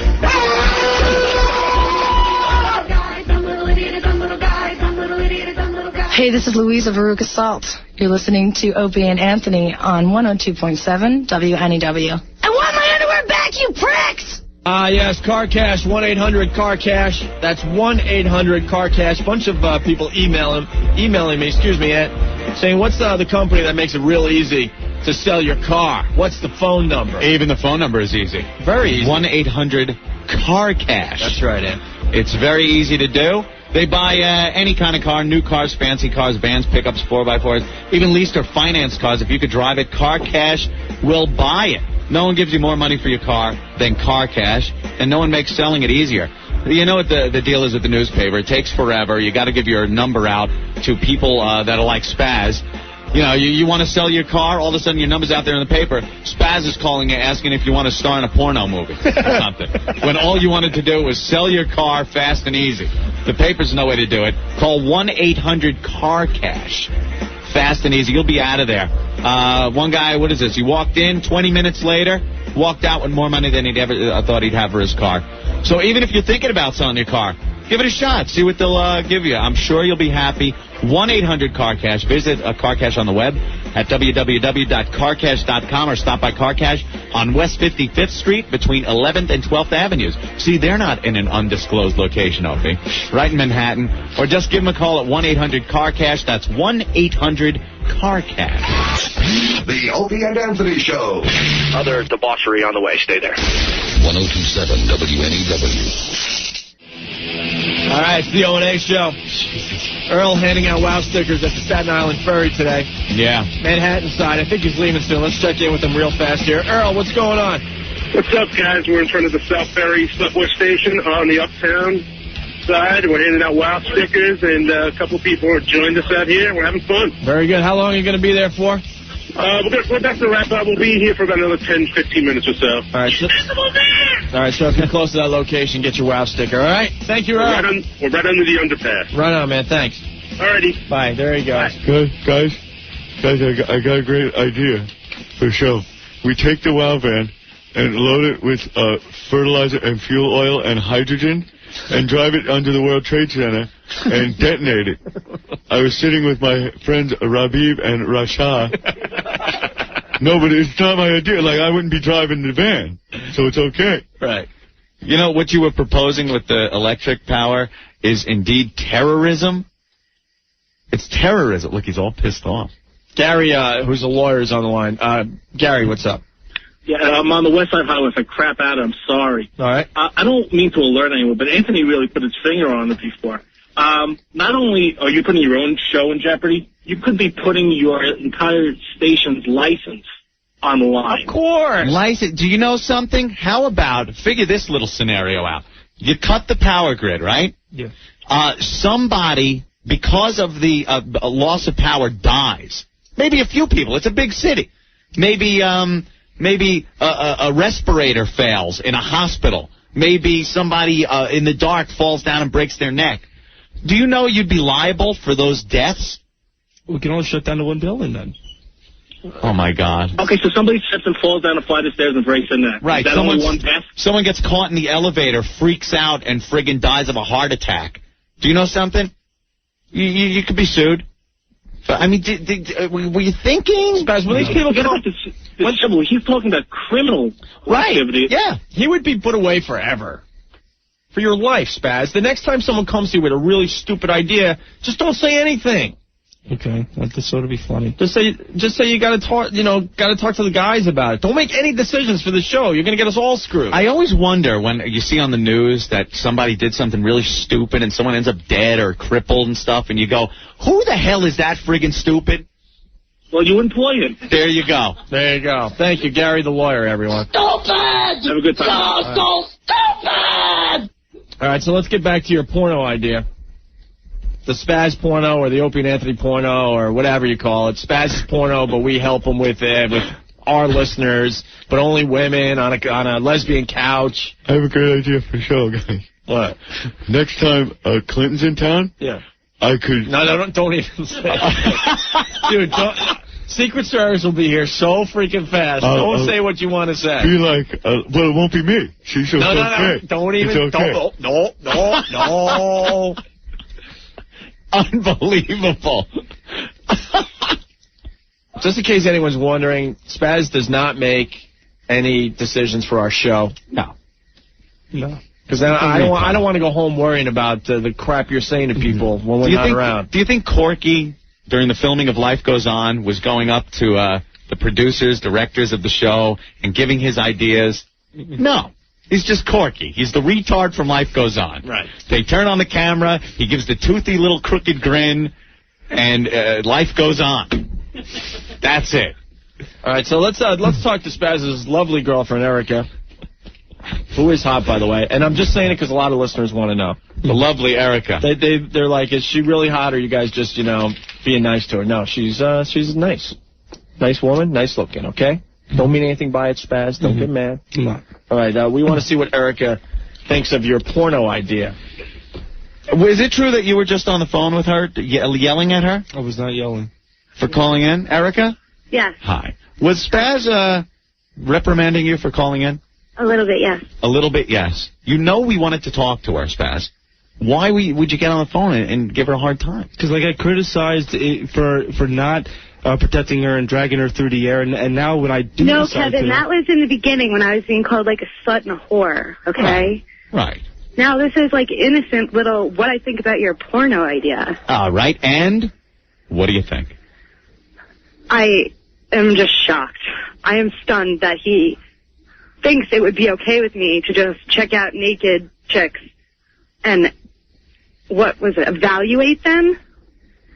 Well, evaluate them? I wouldn't be doing the evaluating. Oh, that's not what I heard before. No, Spaz. Let me read from your one sheet here. The women will be expected to get naked, be evaluated, describe past sexual experience, answer questions of a sexual nature, and at the very end, all interested women that make the cut will take part in a mass lesbian for a day casting couch audition. Yeah, but Gary would be included too. Gary. Well, I don't Erica, really what's care this? if Gary's looking What's at this me. Gary guy like? He's really nice. I get Is he? along with him. Wow, Yeah. that's interesting. All right, now Mr. Porno. And Spaz, Mr. Porno will supply some ringers too, Erica. Yeah. Spaz is going to supply some ringers that'll get the action hot and heavy.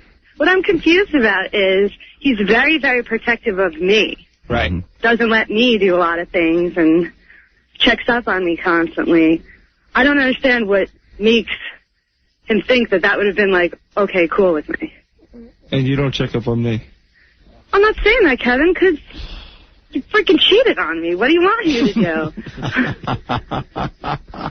I love you to death, but you're driving me crazy. Like, with this crap, like... And, of course, because we have new listeners to the show, the only reason Erica found out that Spaz cheated on her was because he wrote it on his calendar. The calendar they share in their apartment. The only reason why the whole world knows is because Erica decided to announce it. Oh, now he's getting down on you. She was hurting. Spaz, you cheated on a girl and wrote it on your calendar. Yeah, but still, you don't announce it to a million people. I know, you just write it on your calendar. You might as well just have some skywriter write it outside your apartment. That could be arranged. Why this is like... You're turning on me, Kevin. It's not Yeah, right. don't get on Erica about this. Just trying to ask Erica nicely what she thinks of Spaz's porno idea. If there's one ass you should just be making out with, it's Erica's. I'm amazed she sticks by you. I'm not making out with any other ass. I don't mean it in that way. I mean it as you should kiss her ass. I mean, you shouldn't be blaming her for any messes you get yourself into. For the love of God, the girl is... I'm amazed at her power. Erica, do you do heroin? No. Okay. I'm trying to figure out how the hell you do it. I don't really know. Honestly, I don't know. The poor girl is like stands by you for everything. Rick's puking over there. He's laughing so hard. And the first chance you get, you're trying to blame her or turn it onto her? I'm not blaming her for anything. All right. Justin wants to ask Erica, does Spaz come up with great ideas at home? Oh, yeah, tons of them. Yeah? Yeah. They just never see the light of day. Like what? Any you can tell us? No, not really. No? Okay. I'd be curious, though, if he evaluates me. Do you evaluate me, Kevin? What do you mean? when I'm standing there naked, do you evaluate me in your head? When you maul her in the morning? Did he maul you this morning? This morning. A little bit. A little mauling. Not What as does he much do? as Like you reach do. under the sheets and cop a feel? What does he Yeah. do? Yeah. Is that what you do? I'm just gonna feel you up, baby. All right, so, can I ask about a scale you guys bought for your apartment? I heard about the scale. Erica? Yeah. Is it true that Spaz bought a really expensive scale for your apartment? Well, yeah, he bought a scale instead of, like, buying other stuff that we needed. What kind of scale It was did a you buy? $40 scale. Why do you need a $40 scale? It was the cheapest one there. Why do you need a scale? Where did you buy a scale? A drugstore? Bed Bath & Beyond. Bed Bath & Beyond. You can go... Jesus Christ. Do you know, Spaz, you can go to, like, Kmart and pick up a scale for about $5. It might not be as accurate, but unless you're weighing cocaine to sell to the homies, I don't think you need something plus or minus, a gram. It's a scale. $40. Maybe you ought to cut some corners, and try to save a little cash. Unless, of course, you think the boat is going to be coming in with $47,000 on this porno project. Porno! Erica, he wants to go into porno. I know. He's got a great opportunity here. He's in at the ground floor at a radio station that's just starting to make a name, working on a show that is pretty hot in this city, and he wants to go into porno.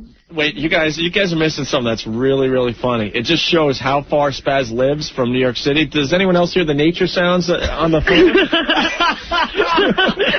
I'm hearing, like, bald eagles and, like... This is I'm hearing like hyena. I'm serious. It's like the Serengeti. Yeah, be quiet for a second. All right, let's hear. Oh, now it stops. Oh, wait. There it is. There's, like, nature sounds. That's how far he lives from the city. Sorry. Continue. He's honestly, though, in his defense, I guess he just wanted to come up with a good idea. Well,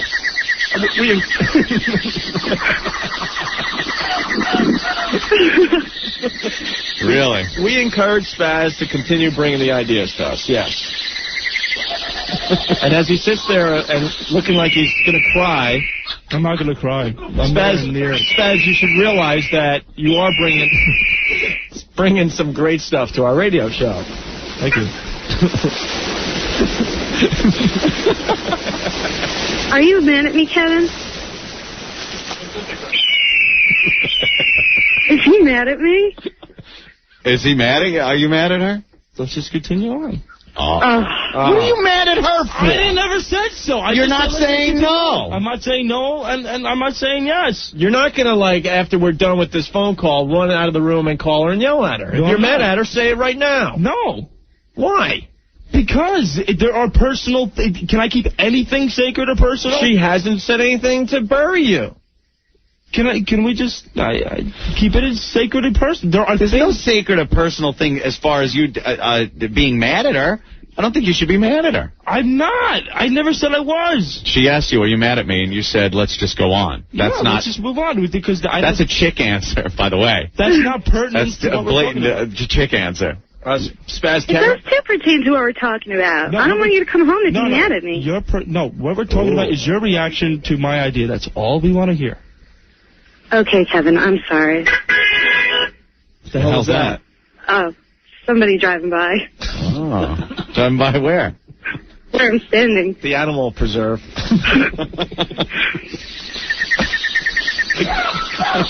You don't even need to do the sound effects. You can hear them in the background. I know. There's some kind of bird or something, some kind of eagle flying. Karen on line 9 has Spaz's next idea, Anthony.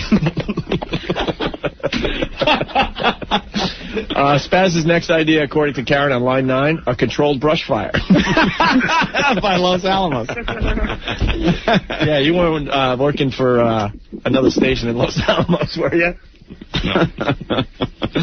All right. Anything else, Erica? So you're not happy with Spazz's porno idea that he brought to the table today? No, I'm not. Yeah, no one around here seems to be. The new Ron Jeremy. I'm just not looking forward to later on. Why? Does he come home and, like, get verbally abusive with you? I don't know. That might be qualified as personal information. Oh. Spaz, what are you doing? Spaz is the guy that, like, let me tell you takes the brunt of the crap at work and then goes home, "Where's my dinner?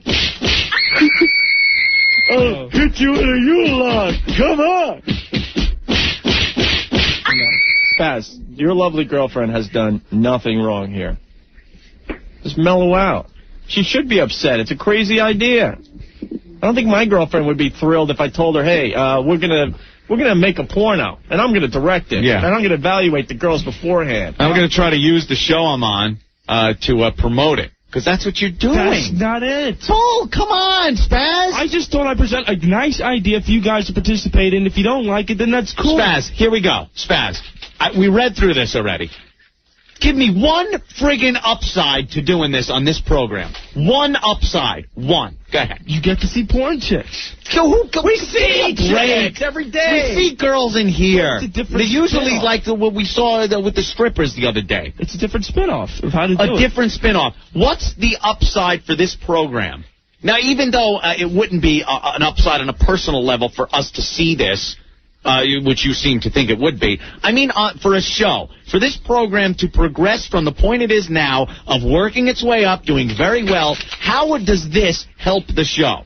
Because, today what do we got for the show? Let's Be on the Couch, ho-hum again. But this time it's a different... When was the last time we did that? We haven't done it in a while. We haven't done that in a while because we do things, we rotate stuff. But it's a repetition, though, of, we got two girls who Let's Be on the Couch. And then we elaborate on it by doing what we did. We drip the candles on him. It's acceptable. It's good for the Spaz cam. It works as far as nobody getting communicable diseases. I mean, it does not help this program. You know who this helps? Your porno buddies, and it helps you maybe.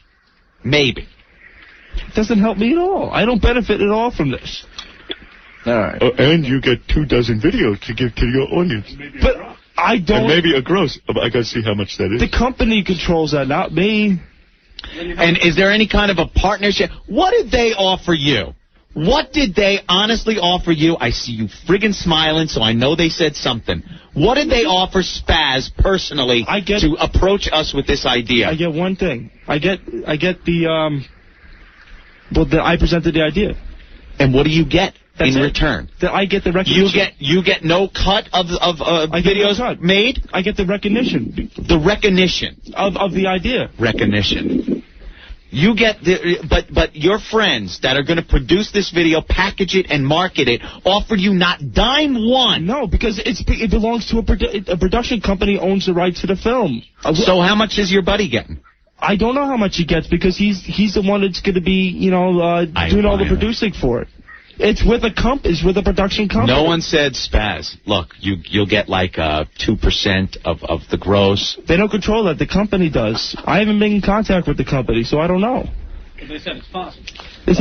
But they said it to Gary that it's possible. All right, this is just... ponderous. Effing ponderous. Jim on line 3, I used to think this stuff was scripted. No, this isn't scripted. I swear to you. This stuff is in his head every single day. It's a new film. Now, Joni Eats Crotchy. Now make nice with your girlfriend.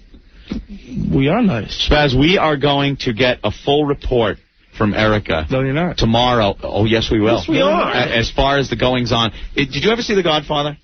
No. You watch it tonight. Do you ever see the point where Carlos is beating up Sonny's sister? He like beats her up. And do you see what Sonny does to him?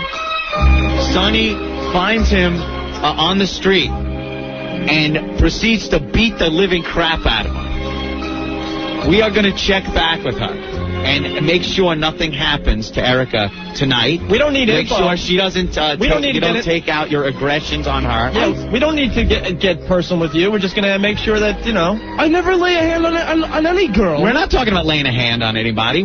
She shouldn't have to take your verbal abuse for her calling in and discussing her feelings about this whole thing. I don't curse. It doesn't matter. But you just yell a lot, right? I raise my voice. I've been doing that since I was 2. I have a habit of raising my voice, no matter if I'm in a happy mood or not. When the brain stopped growing. I can't believe this. Did Spaz see the movie Saturday with Charlie Sheen and Emilio Estevez called Rated X about porn?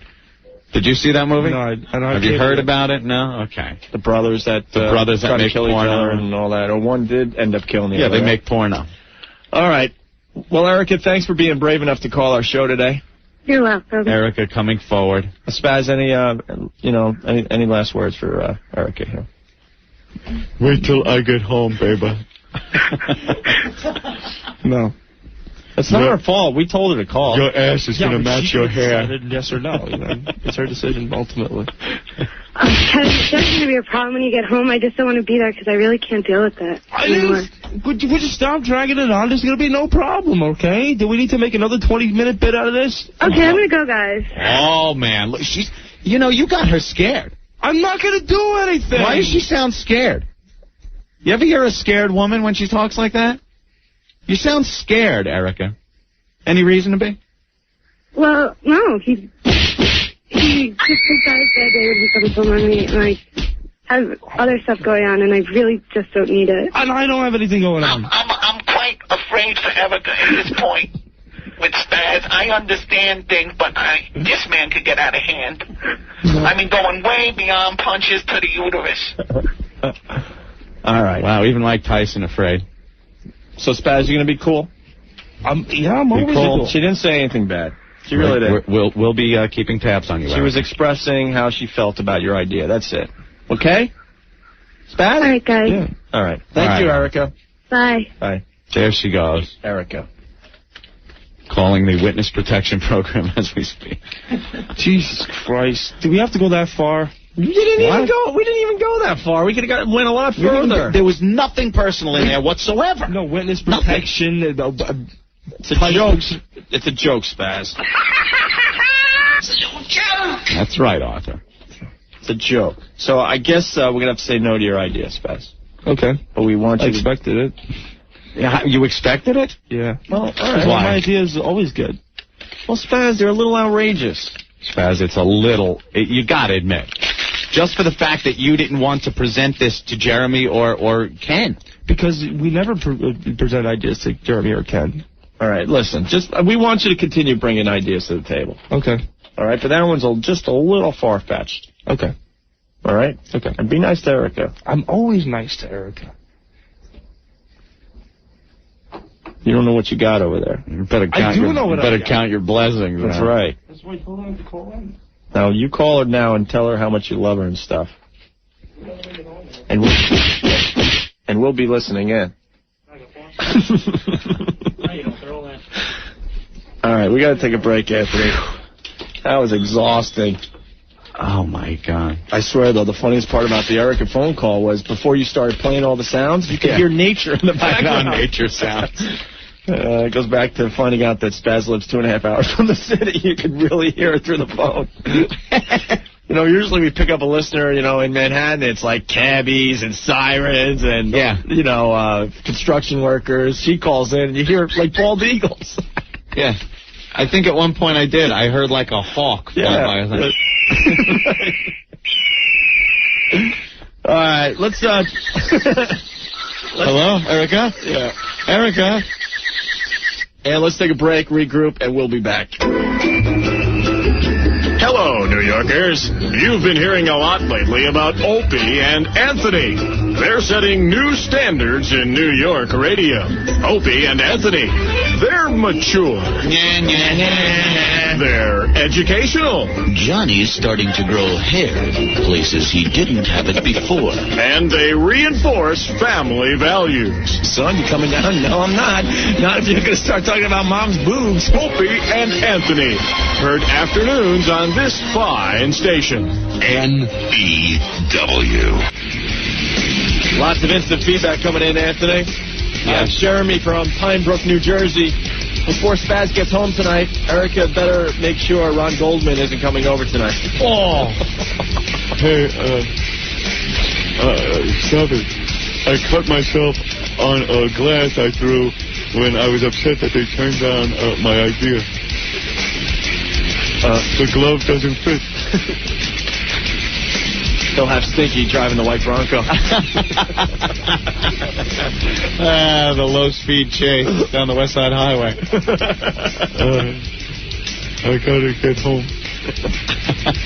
The 2-hour drive to Sloatsburg. I guess a girl called in to be in this porno. Oh, really? Yeah, he was working with some girl on the phone, right? Ask him. Oh, just open the door. I'll scream to him. Spaz! Did a girl call about the porno? Who were you talking to then? Who's on line 3? Talking to someone about a deal? Talking to someone about what deal? A deal. Line 3 is Gary. That's his friend Gary. Oh. Line 3 is your porno pal. All right, pop him down. Hey, Gary. Hey, guys. Hey, what's up, man? I wasn't meant to talk. I'm in the subway at 59th Street now, and you're probably going to be crappy connection. All right. Was Spaz offered anything for this video? No, but it wasn't even at that stage.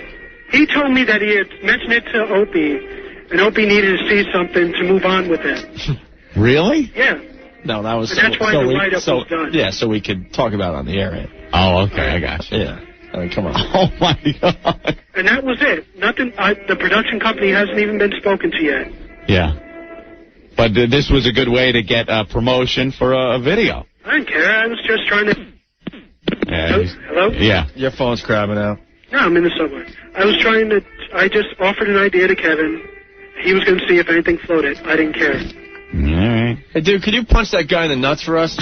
Kevin? Saxophone guy. The saxophone guy. Those guys are so annoying. Yeah. Well, there's the drum guy on the train, too, but he's even worse. Oh, they think they're doing us a favor by playing a little saxophone while you're waiting on the platform, and usually all of a sudden there's an announcement about maybe some type of delay you can't hear because saxophone man is blowing out of tune. Excuse me. Please deposit 5 cents for the next 2 minutes, or your call will be terminated. This is a recording. Cool. All right, man. All right, we'll let you go. Go get your train. All right. All right, man. Goodbye. Bye. Porn producer is everything. Oh, this is great. We have to do this. What's up? I'm a certified special education teacher, and I would like to test Spaz and find out on what grade level he is functioning. Well, that's pretty good. The test would only take about an hour to administer and an hour to score. You think he's laughing at that? He's got to do this. He's got to do this. Here, take this and email him back. I don't care. Spaz has to do it, or he's not going to be part of the show anymore. Cool. Let's do that. Get that person in immediately. Tomorrow would be great. All right, Ant, did you hear about the bungee jumper? Yeah. Oh, who the hell's bungee jumping? I don't know. I don't have the balls to bungee jump. Even though I guess the death rate is pretty relatively low. Claims 17 lives in the past 14 years. And, thousands of people do it, so I guess relatively speaking it's safe, but you can't tell that to the 17 people. But this one, they bungee jump out of a cable car. Mm-hmm. 30,000 jumps successfully made out of this cable car. And what they do, they could move the cable car, I guess, to a different location, jump further or not further. They did that as part of one of the road rules. Yeah. Where they put the cable car in the middle of a gorge or whatever. A chasm. And then a chasm, whatever, and then they jumped out, sure. Yeah. Well, this guy, bungee jumper, falls 300 feet to his death. He did a header on the pavement. On the pavement, man. That's pretty terrible. Yeah, he's dead. They're trying to speculate as to what happened. And they say, well, it was pretty safe. Shortly before the man's death, 2 other groups made a 540-foot jump out of the cable car at a different location. And they're looking into whether they failed to change the bungees from the 540-foot jump to the 300-foot ones. Oops. That's about 240 too much. 240 feet, yeah. 240 feet of cord too much. Head first into a parking lot. Pavement, man. You know what a head sounds like when it hits pavement from 300 feet? You ever see those big light bulbs that you used to throw on the ground and they go... And that's what they sound like. I was at a football game when I was in Buffalo. Saw a guy. There was like a hill. They used to play some sick games while the Bills were playing. They would play King of the Hill. Yeah. All right. There was a sick hill that was all ice and snow, and basically there were a bunch of idiots up top, and you would attempt to climb up and become king of the hill. And hundreds of people would do this, and people would slide down and just take your legs out from underneath you and stuff. It was the sickest thing. But one guy was like halfway up the hill, so he might have been 10 to 15 feet off the ground, okay? And this guy just runs full speed from the top of the hill and just takes him out and tackles him. And I saw live this guy's coconut just split wide open because right at the bottom of this hill is just pavement. Oh. I saw that from 15, just this guy falling 15 feet. His noggin, split wide open. Oh, people were sick for like hours after that. I got the dry heaves immediately because the sound it made, it pops. It pops. People's heads pop. So continuing your story, pressure under there. Just imagining, seeing a guy hit pavement from 300 feet. Yeah, they actually, it was so bad they had to treat people on the scene for shock just from them seeing it. But, like I said, relatively safe, but oh, man, never. What about the Super Bowl? What Super Bowl was that? That's right. The halftime show? Oops. Where they were practicing the bungee from the roof of the Superdome in New Orleans? It was there? Oops. For the Tostitos commercial. And it didn't go so well in practice. They didn't figure out how much bungee they needed. Yeah, how do you work that out? I guess with a weight. And the person slammed into the artificial turf right at the center field there. Even though it's artificial turf, it's pretty real. Yeah. Pretty real when you crack your noggin on it. Yeah, now a lot of people are calling in with seeing guys get their heads split open. I don't want to talk about that. No, because it is really disturbing when you see it live. Send Spaz bungee jumping. All right, Anthony, we got to take a break. We're trying to catch up here a little bit. Yeah. I think we're at that portion of the show to play What Did We Learn on the Opie and Anthony show today? Yeah. I think we'll do that next, okay? All right. Opie and Anthony. Bunch of wise asses. 1027 WNEW. Oh, I'm talking to myself there. Oops, check the out cue next time. Phone line, 212-757-1027. It's time to play What Did We Learn on the Opie and Anthony show today? Anthony, right? Yeah, I learned George C. Scott will be kicking the crap out of Spaz after he sees his daughter in a porn flick. Turn it off! Turn it off! And syndication when Bosch wiper blades come back. Very good. Vinny from Rosedale. I learned earlier in the show Spaz was Timmy from South Park. Later in the show, I learned Timmy is more normal than Spaz. Dominique from Jersey, I learned that the Invisible Man is so popular that if you send Black Girl a self-addressed stamped envelope, you'll get your very own invisible sticker. JP from Jersey, I learned Spaz should take up bungee jumping. And, of course, now let's hit the phones here, man. Let's go to John. John, what did you learn on the show today? Hey, what's up, Surgeon? How you doing? Yeah, I learned that the Opie and Anthony cast can hold about 100 porno stars. 100 people on the lesbian couch. It holds a gross of people. All right, Surgeon, over and out. It's a gross. Thank you, buddy. Let's go to Bob. Bob, what did you learn on the show? Hey, Bob. Yeah. What's up? Hey, I learned that Spaz is now under investigation in the CIA for being part of a secret underground terrorist cell bent on destroying New York City. Operation Mayhem. Hey, guys, put the case underground, man. You guys rock. Thank you. Eric from Flanders. I learned that Spaz lives in the jungle. Stupid Flanders. I learned that all a girl wants is half. That's from Chris from Jersey. Yeah. James, what's going on? Hi, guys. I learned 3 things today. Yeah. Spaz is going to be the next Oscar-winning director. Yes. the witness protection program picked up a new client. Yes. And to not write off Earl, but to write off Spaz. Someone was saying Spaz should drive Earl around in the white Bronco. That way we get rid of both of them. All right, James, thank you. Thanks, guys. Oh, sorry about that. Chuck, you're next on the show. Yeah, I learned that since you did an impression of Spaz, I have to do, like, drink a case of beer according to the Opie and Anthony drinking game now. That's right. I've been doing a little more voices lately. Rock on. All right, thank you, Chuck. I learned that if you want to get a piece from Christina Aguilera, you need to wear your dress yarmulke. Yeah. Wow. Miguel from Boogie Down the Bronx. Move your hand, Rick Seguri. I learned that if a college education isn't enough to get ahead in radio, you could go into porno. Let's go to Jim. Jim, what did you learn on the show today? Yeah. I got an extra $100. And I want to come down here on Thursday before I take my wife to a play, and I want to be the first one to beat the crap out of Spaz. Yeah. We tried that, like, a week and a half ago. No, I think beating the crap out of him might work. Yeah. I can't stand listening to him anymore. All right.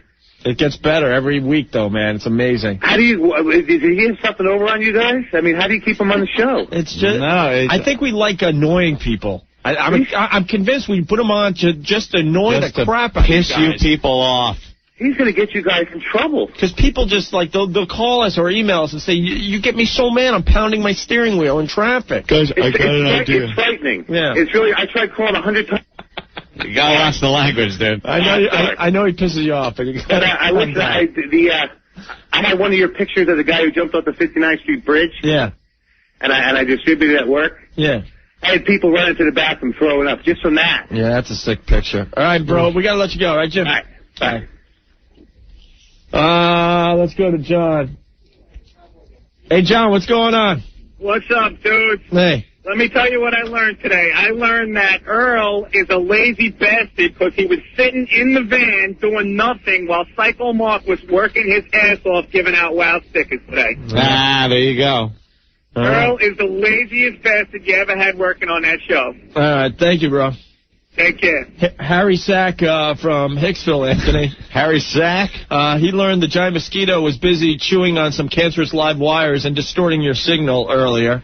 I heard that's been happening all day. The signal sucked today. Yeah. I learned what cranky ass feels like today. It effing sucks. The radio pimp. Oof. I learned that cutting a power grid not online stifles competitors. Online. It also, I don't know. I don't get that one. I learned when Earl is supposed to be somewhere at 4:30, he shows up at 5:15. Michael from Long Island. Today we learned that Spaz is another fine example of why inbreeding is a bad thing. Bob, what did you learn on the show today? It's me? Yeah. I learned that Stacker 2 is better than Speed. Obscure enough? Obscure enough. Good enough. Later, guys. Thank you. Bye. Darren, what's going on? Hey, what's up, guys? Hey.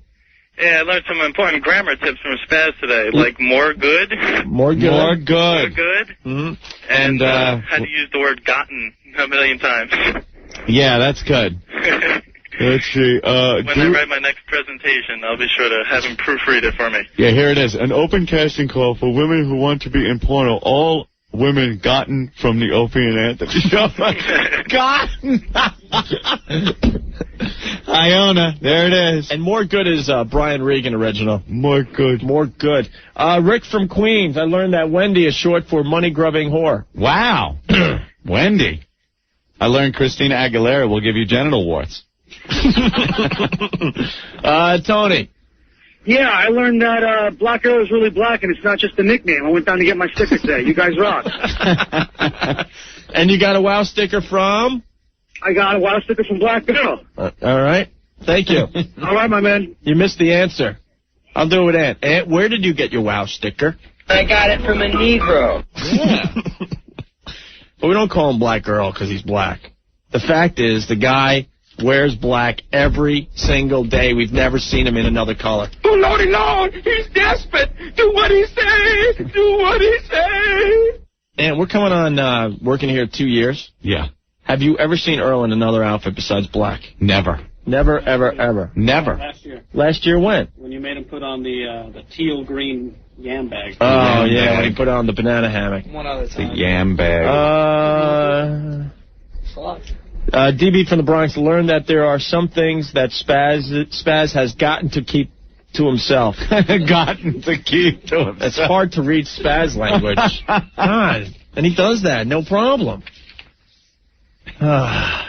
Let's go to EJ. EJ, what did you learn on the show today? What's going on, guys? Hey. I learned that you two can actually interview a female without her getting naked or sounding like a stupid whore. Very good. And for the good of the country, syndication without Spaz. All right, EJ. Thank you. All right. Rodney from Landing, New Jersey. I learned that One can milk Spaz and Earl's stupidity for 5 hours a day. Hey, how about that? You're right. Well, when you're right, you're right. I also learned that if Louise from Veruca Salt gives you her panties, don't give them back. Yeah. We did get her panties a long time ago. I also learned Spaz might be related to Dan Quayle. That's Ben from Brooklyn. There's so many great ones coming in, but we really got to step aside now. Yeah.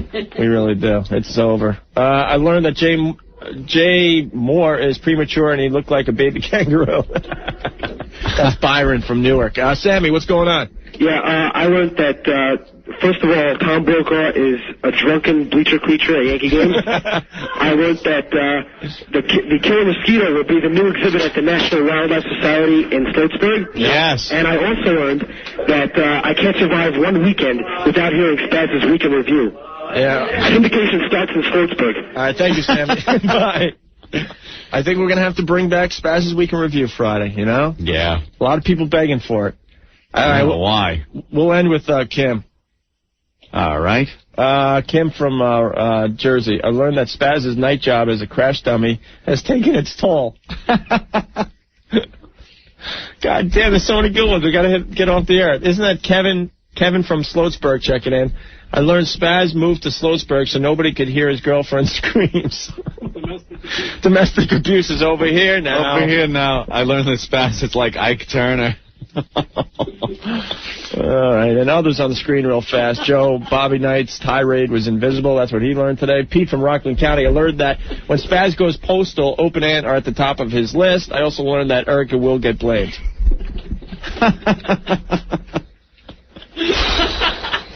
Dude, you guys are too funny. All right. Rich from Jersey. I learned that Spaz does Sloatsburg is coming to... What? I learned that Spaz does Sloatsburg. Oh, that's the name of Spaz's porno. Okay, I learned that Spaz does Sloatsburg is coming to a Blockbuster near you. All right, we better get out of here. Don and Mike are next. What, Ant? Nothing.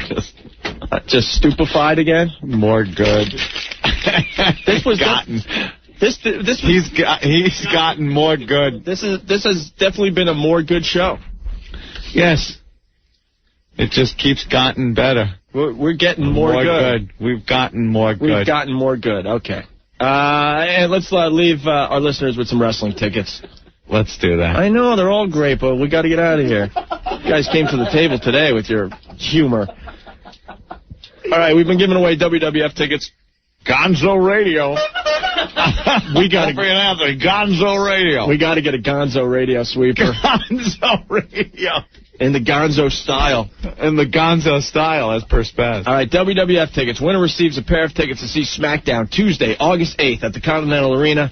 You can get these tickets before you can buy them. Tickets go on sale Saturday at 10 a.m. through Ticketmaster. And I think we're going to have Stephanie McMahon on. Friday, right? Friday, 4:30. Live in studio or phone call? Calling in. She's not brave enough to be in studio. Come on. That's okay, though. Get in here. We'll still call her a slut on the phone. Smack that ass. 10th caller gets the WWF tickets. 212-757-1027. Opie, by far the most effed up individual on the O&A show. I'm pulling out my junk. Hey, kids, this is called black comedy. You think your life is in the crapper? Yes. Listen to O&A. Theirs is worse. 1027 WNEW.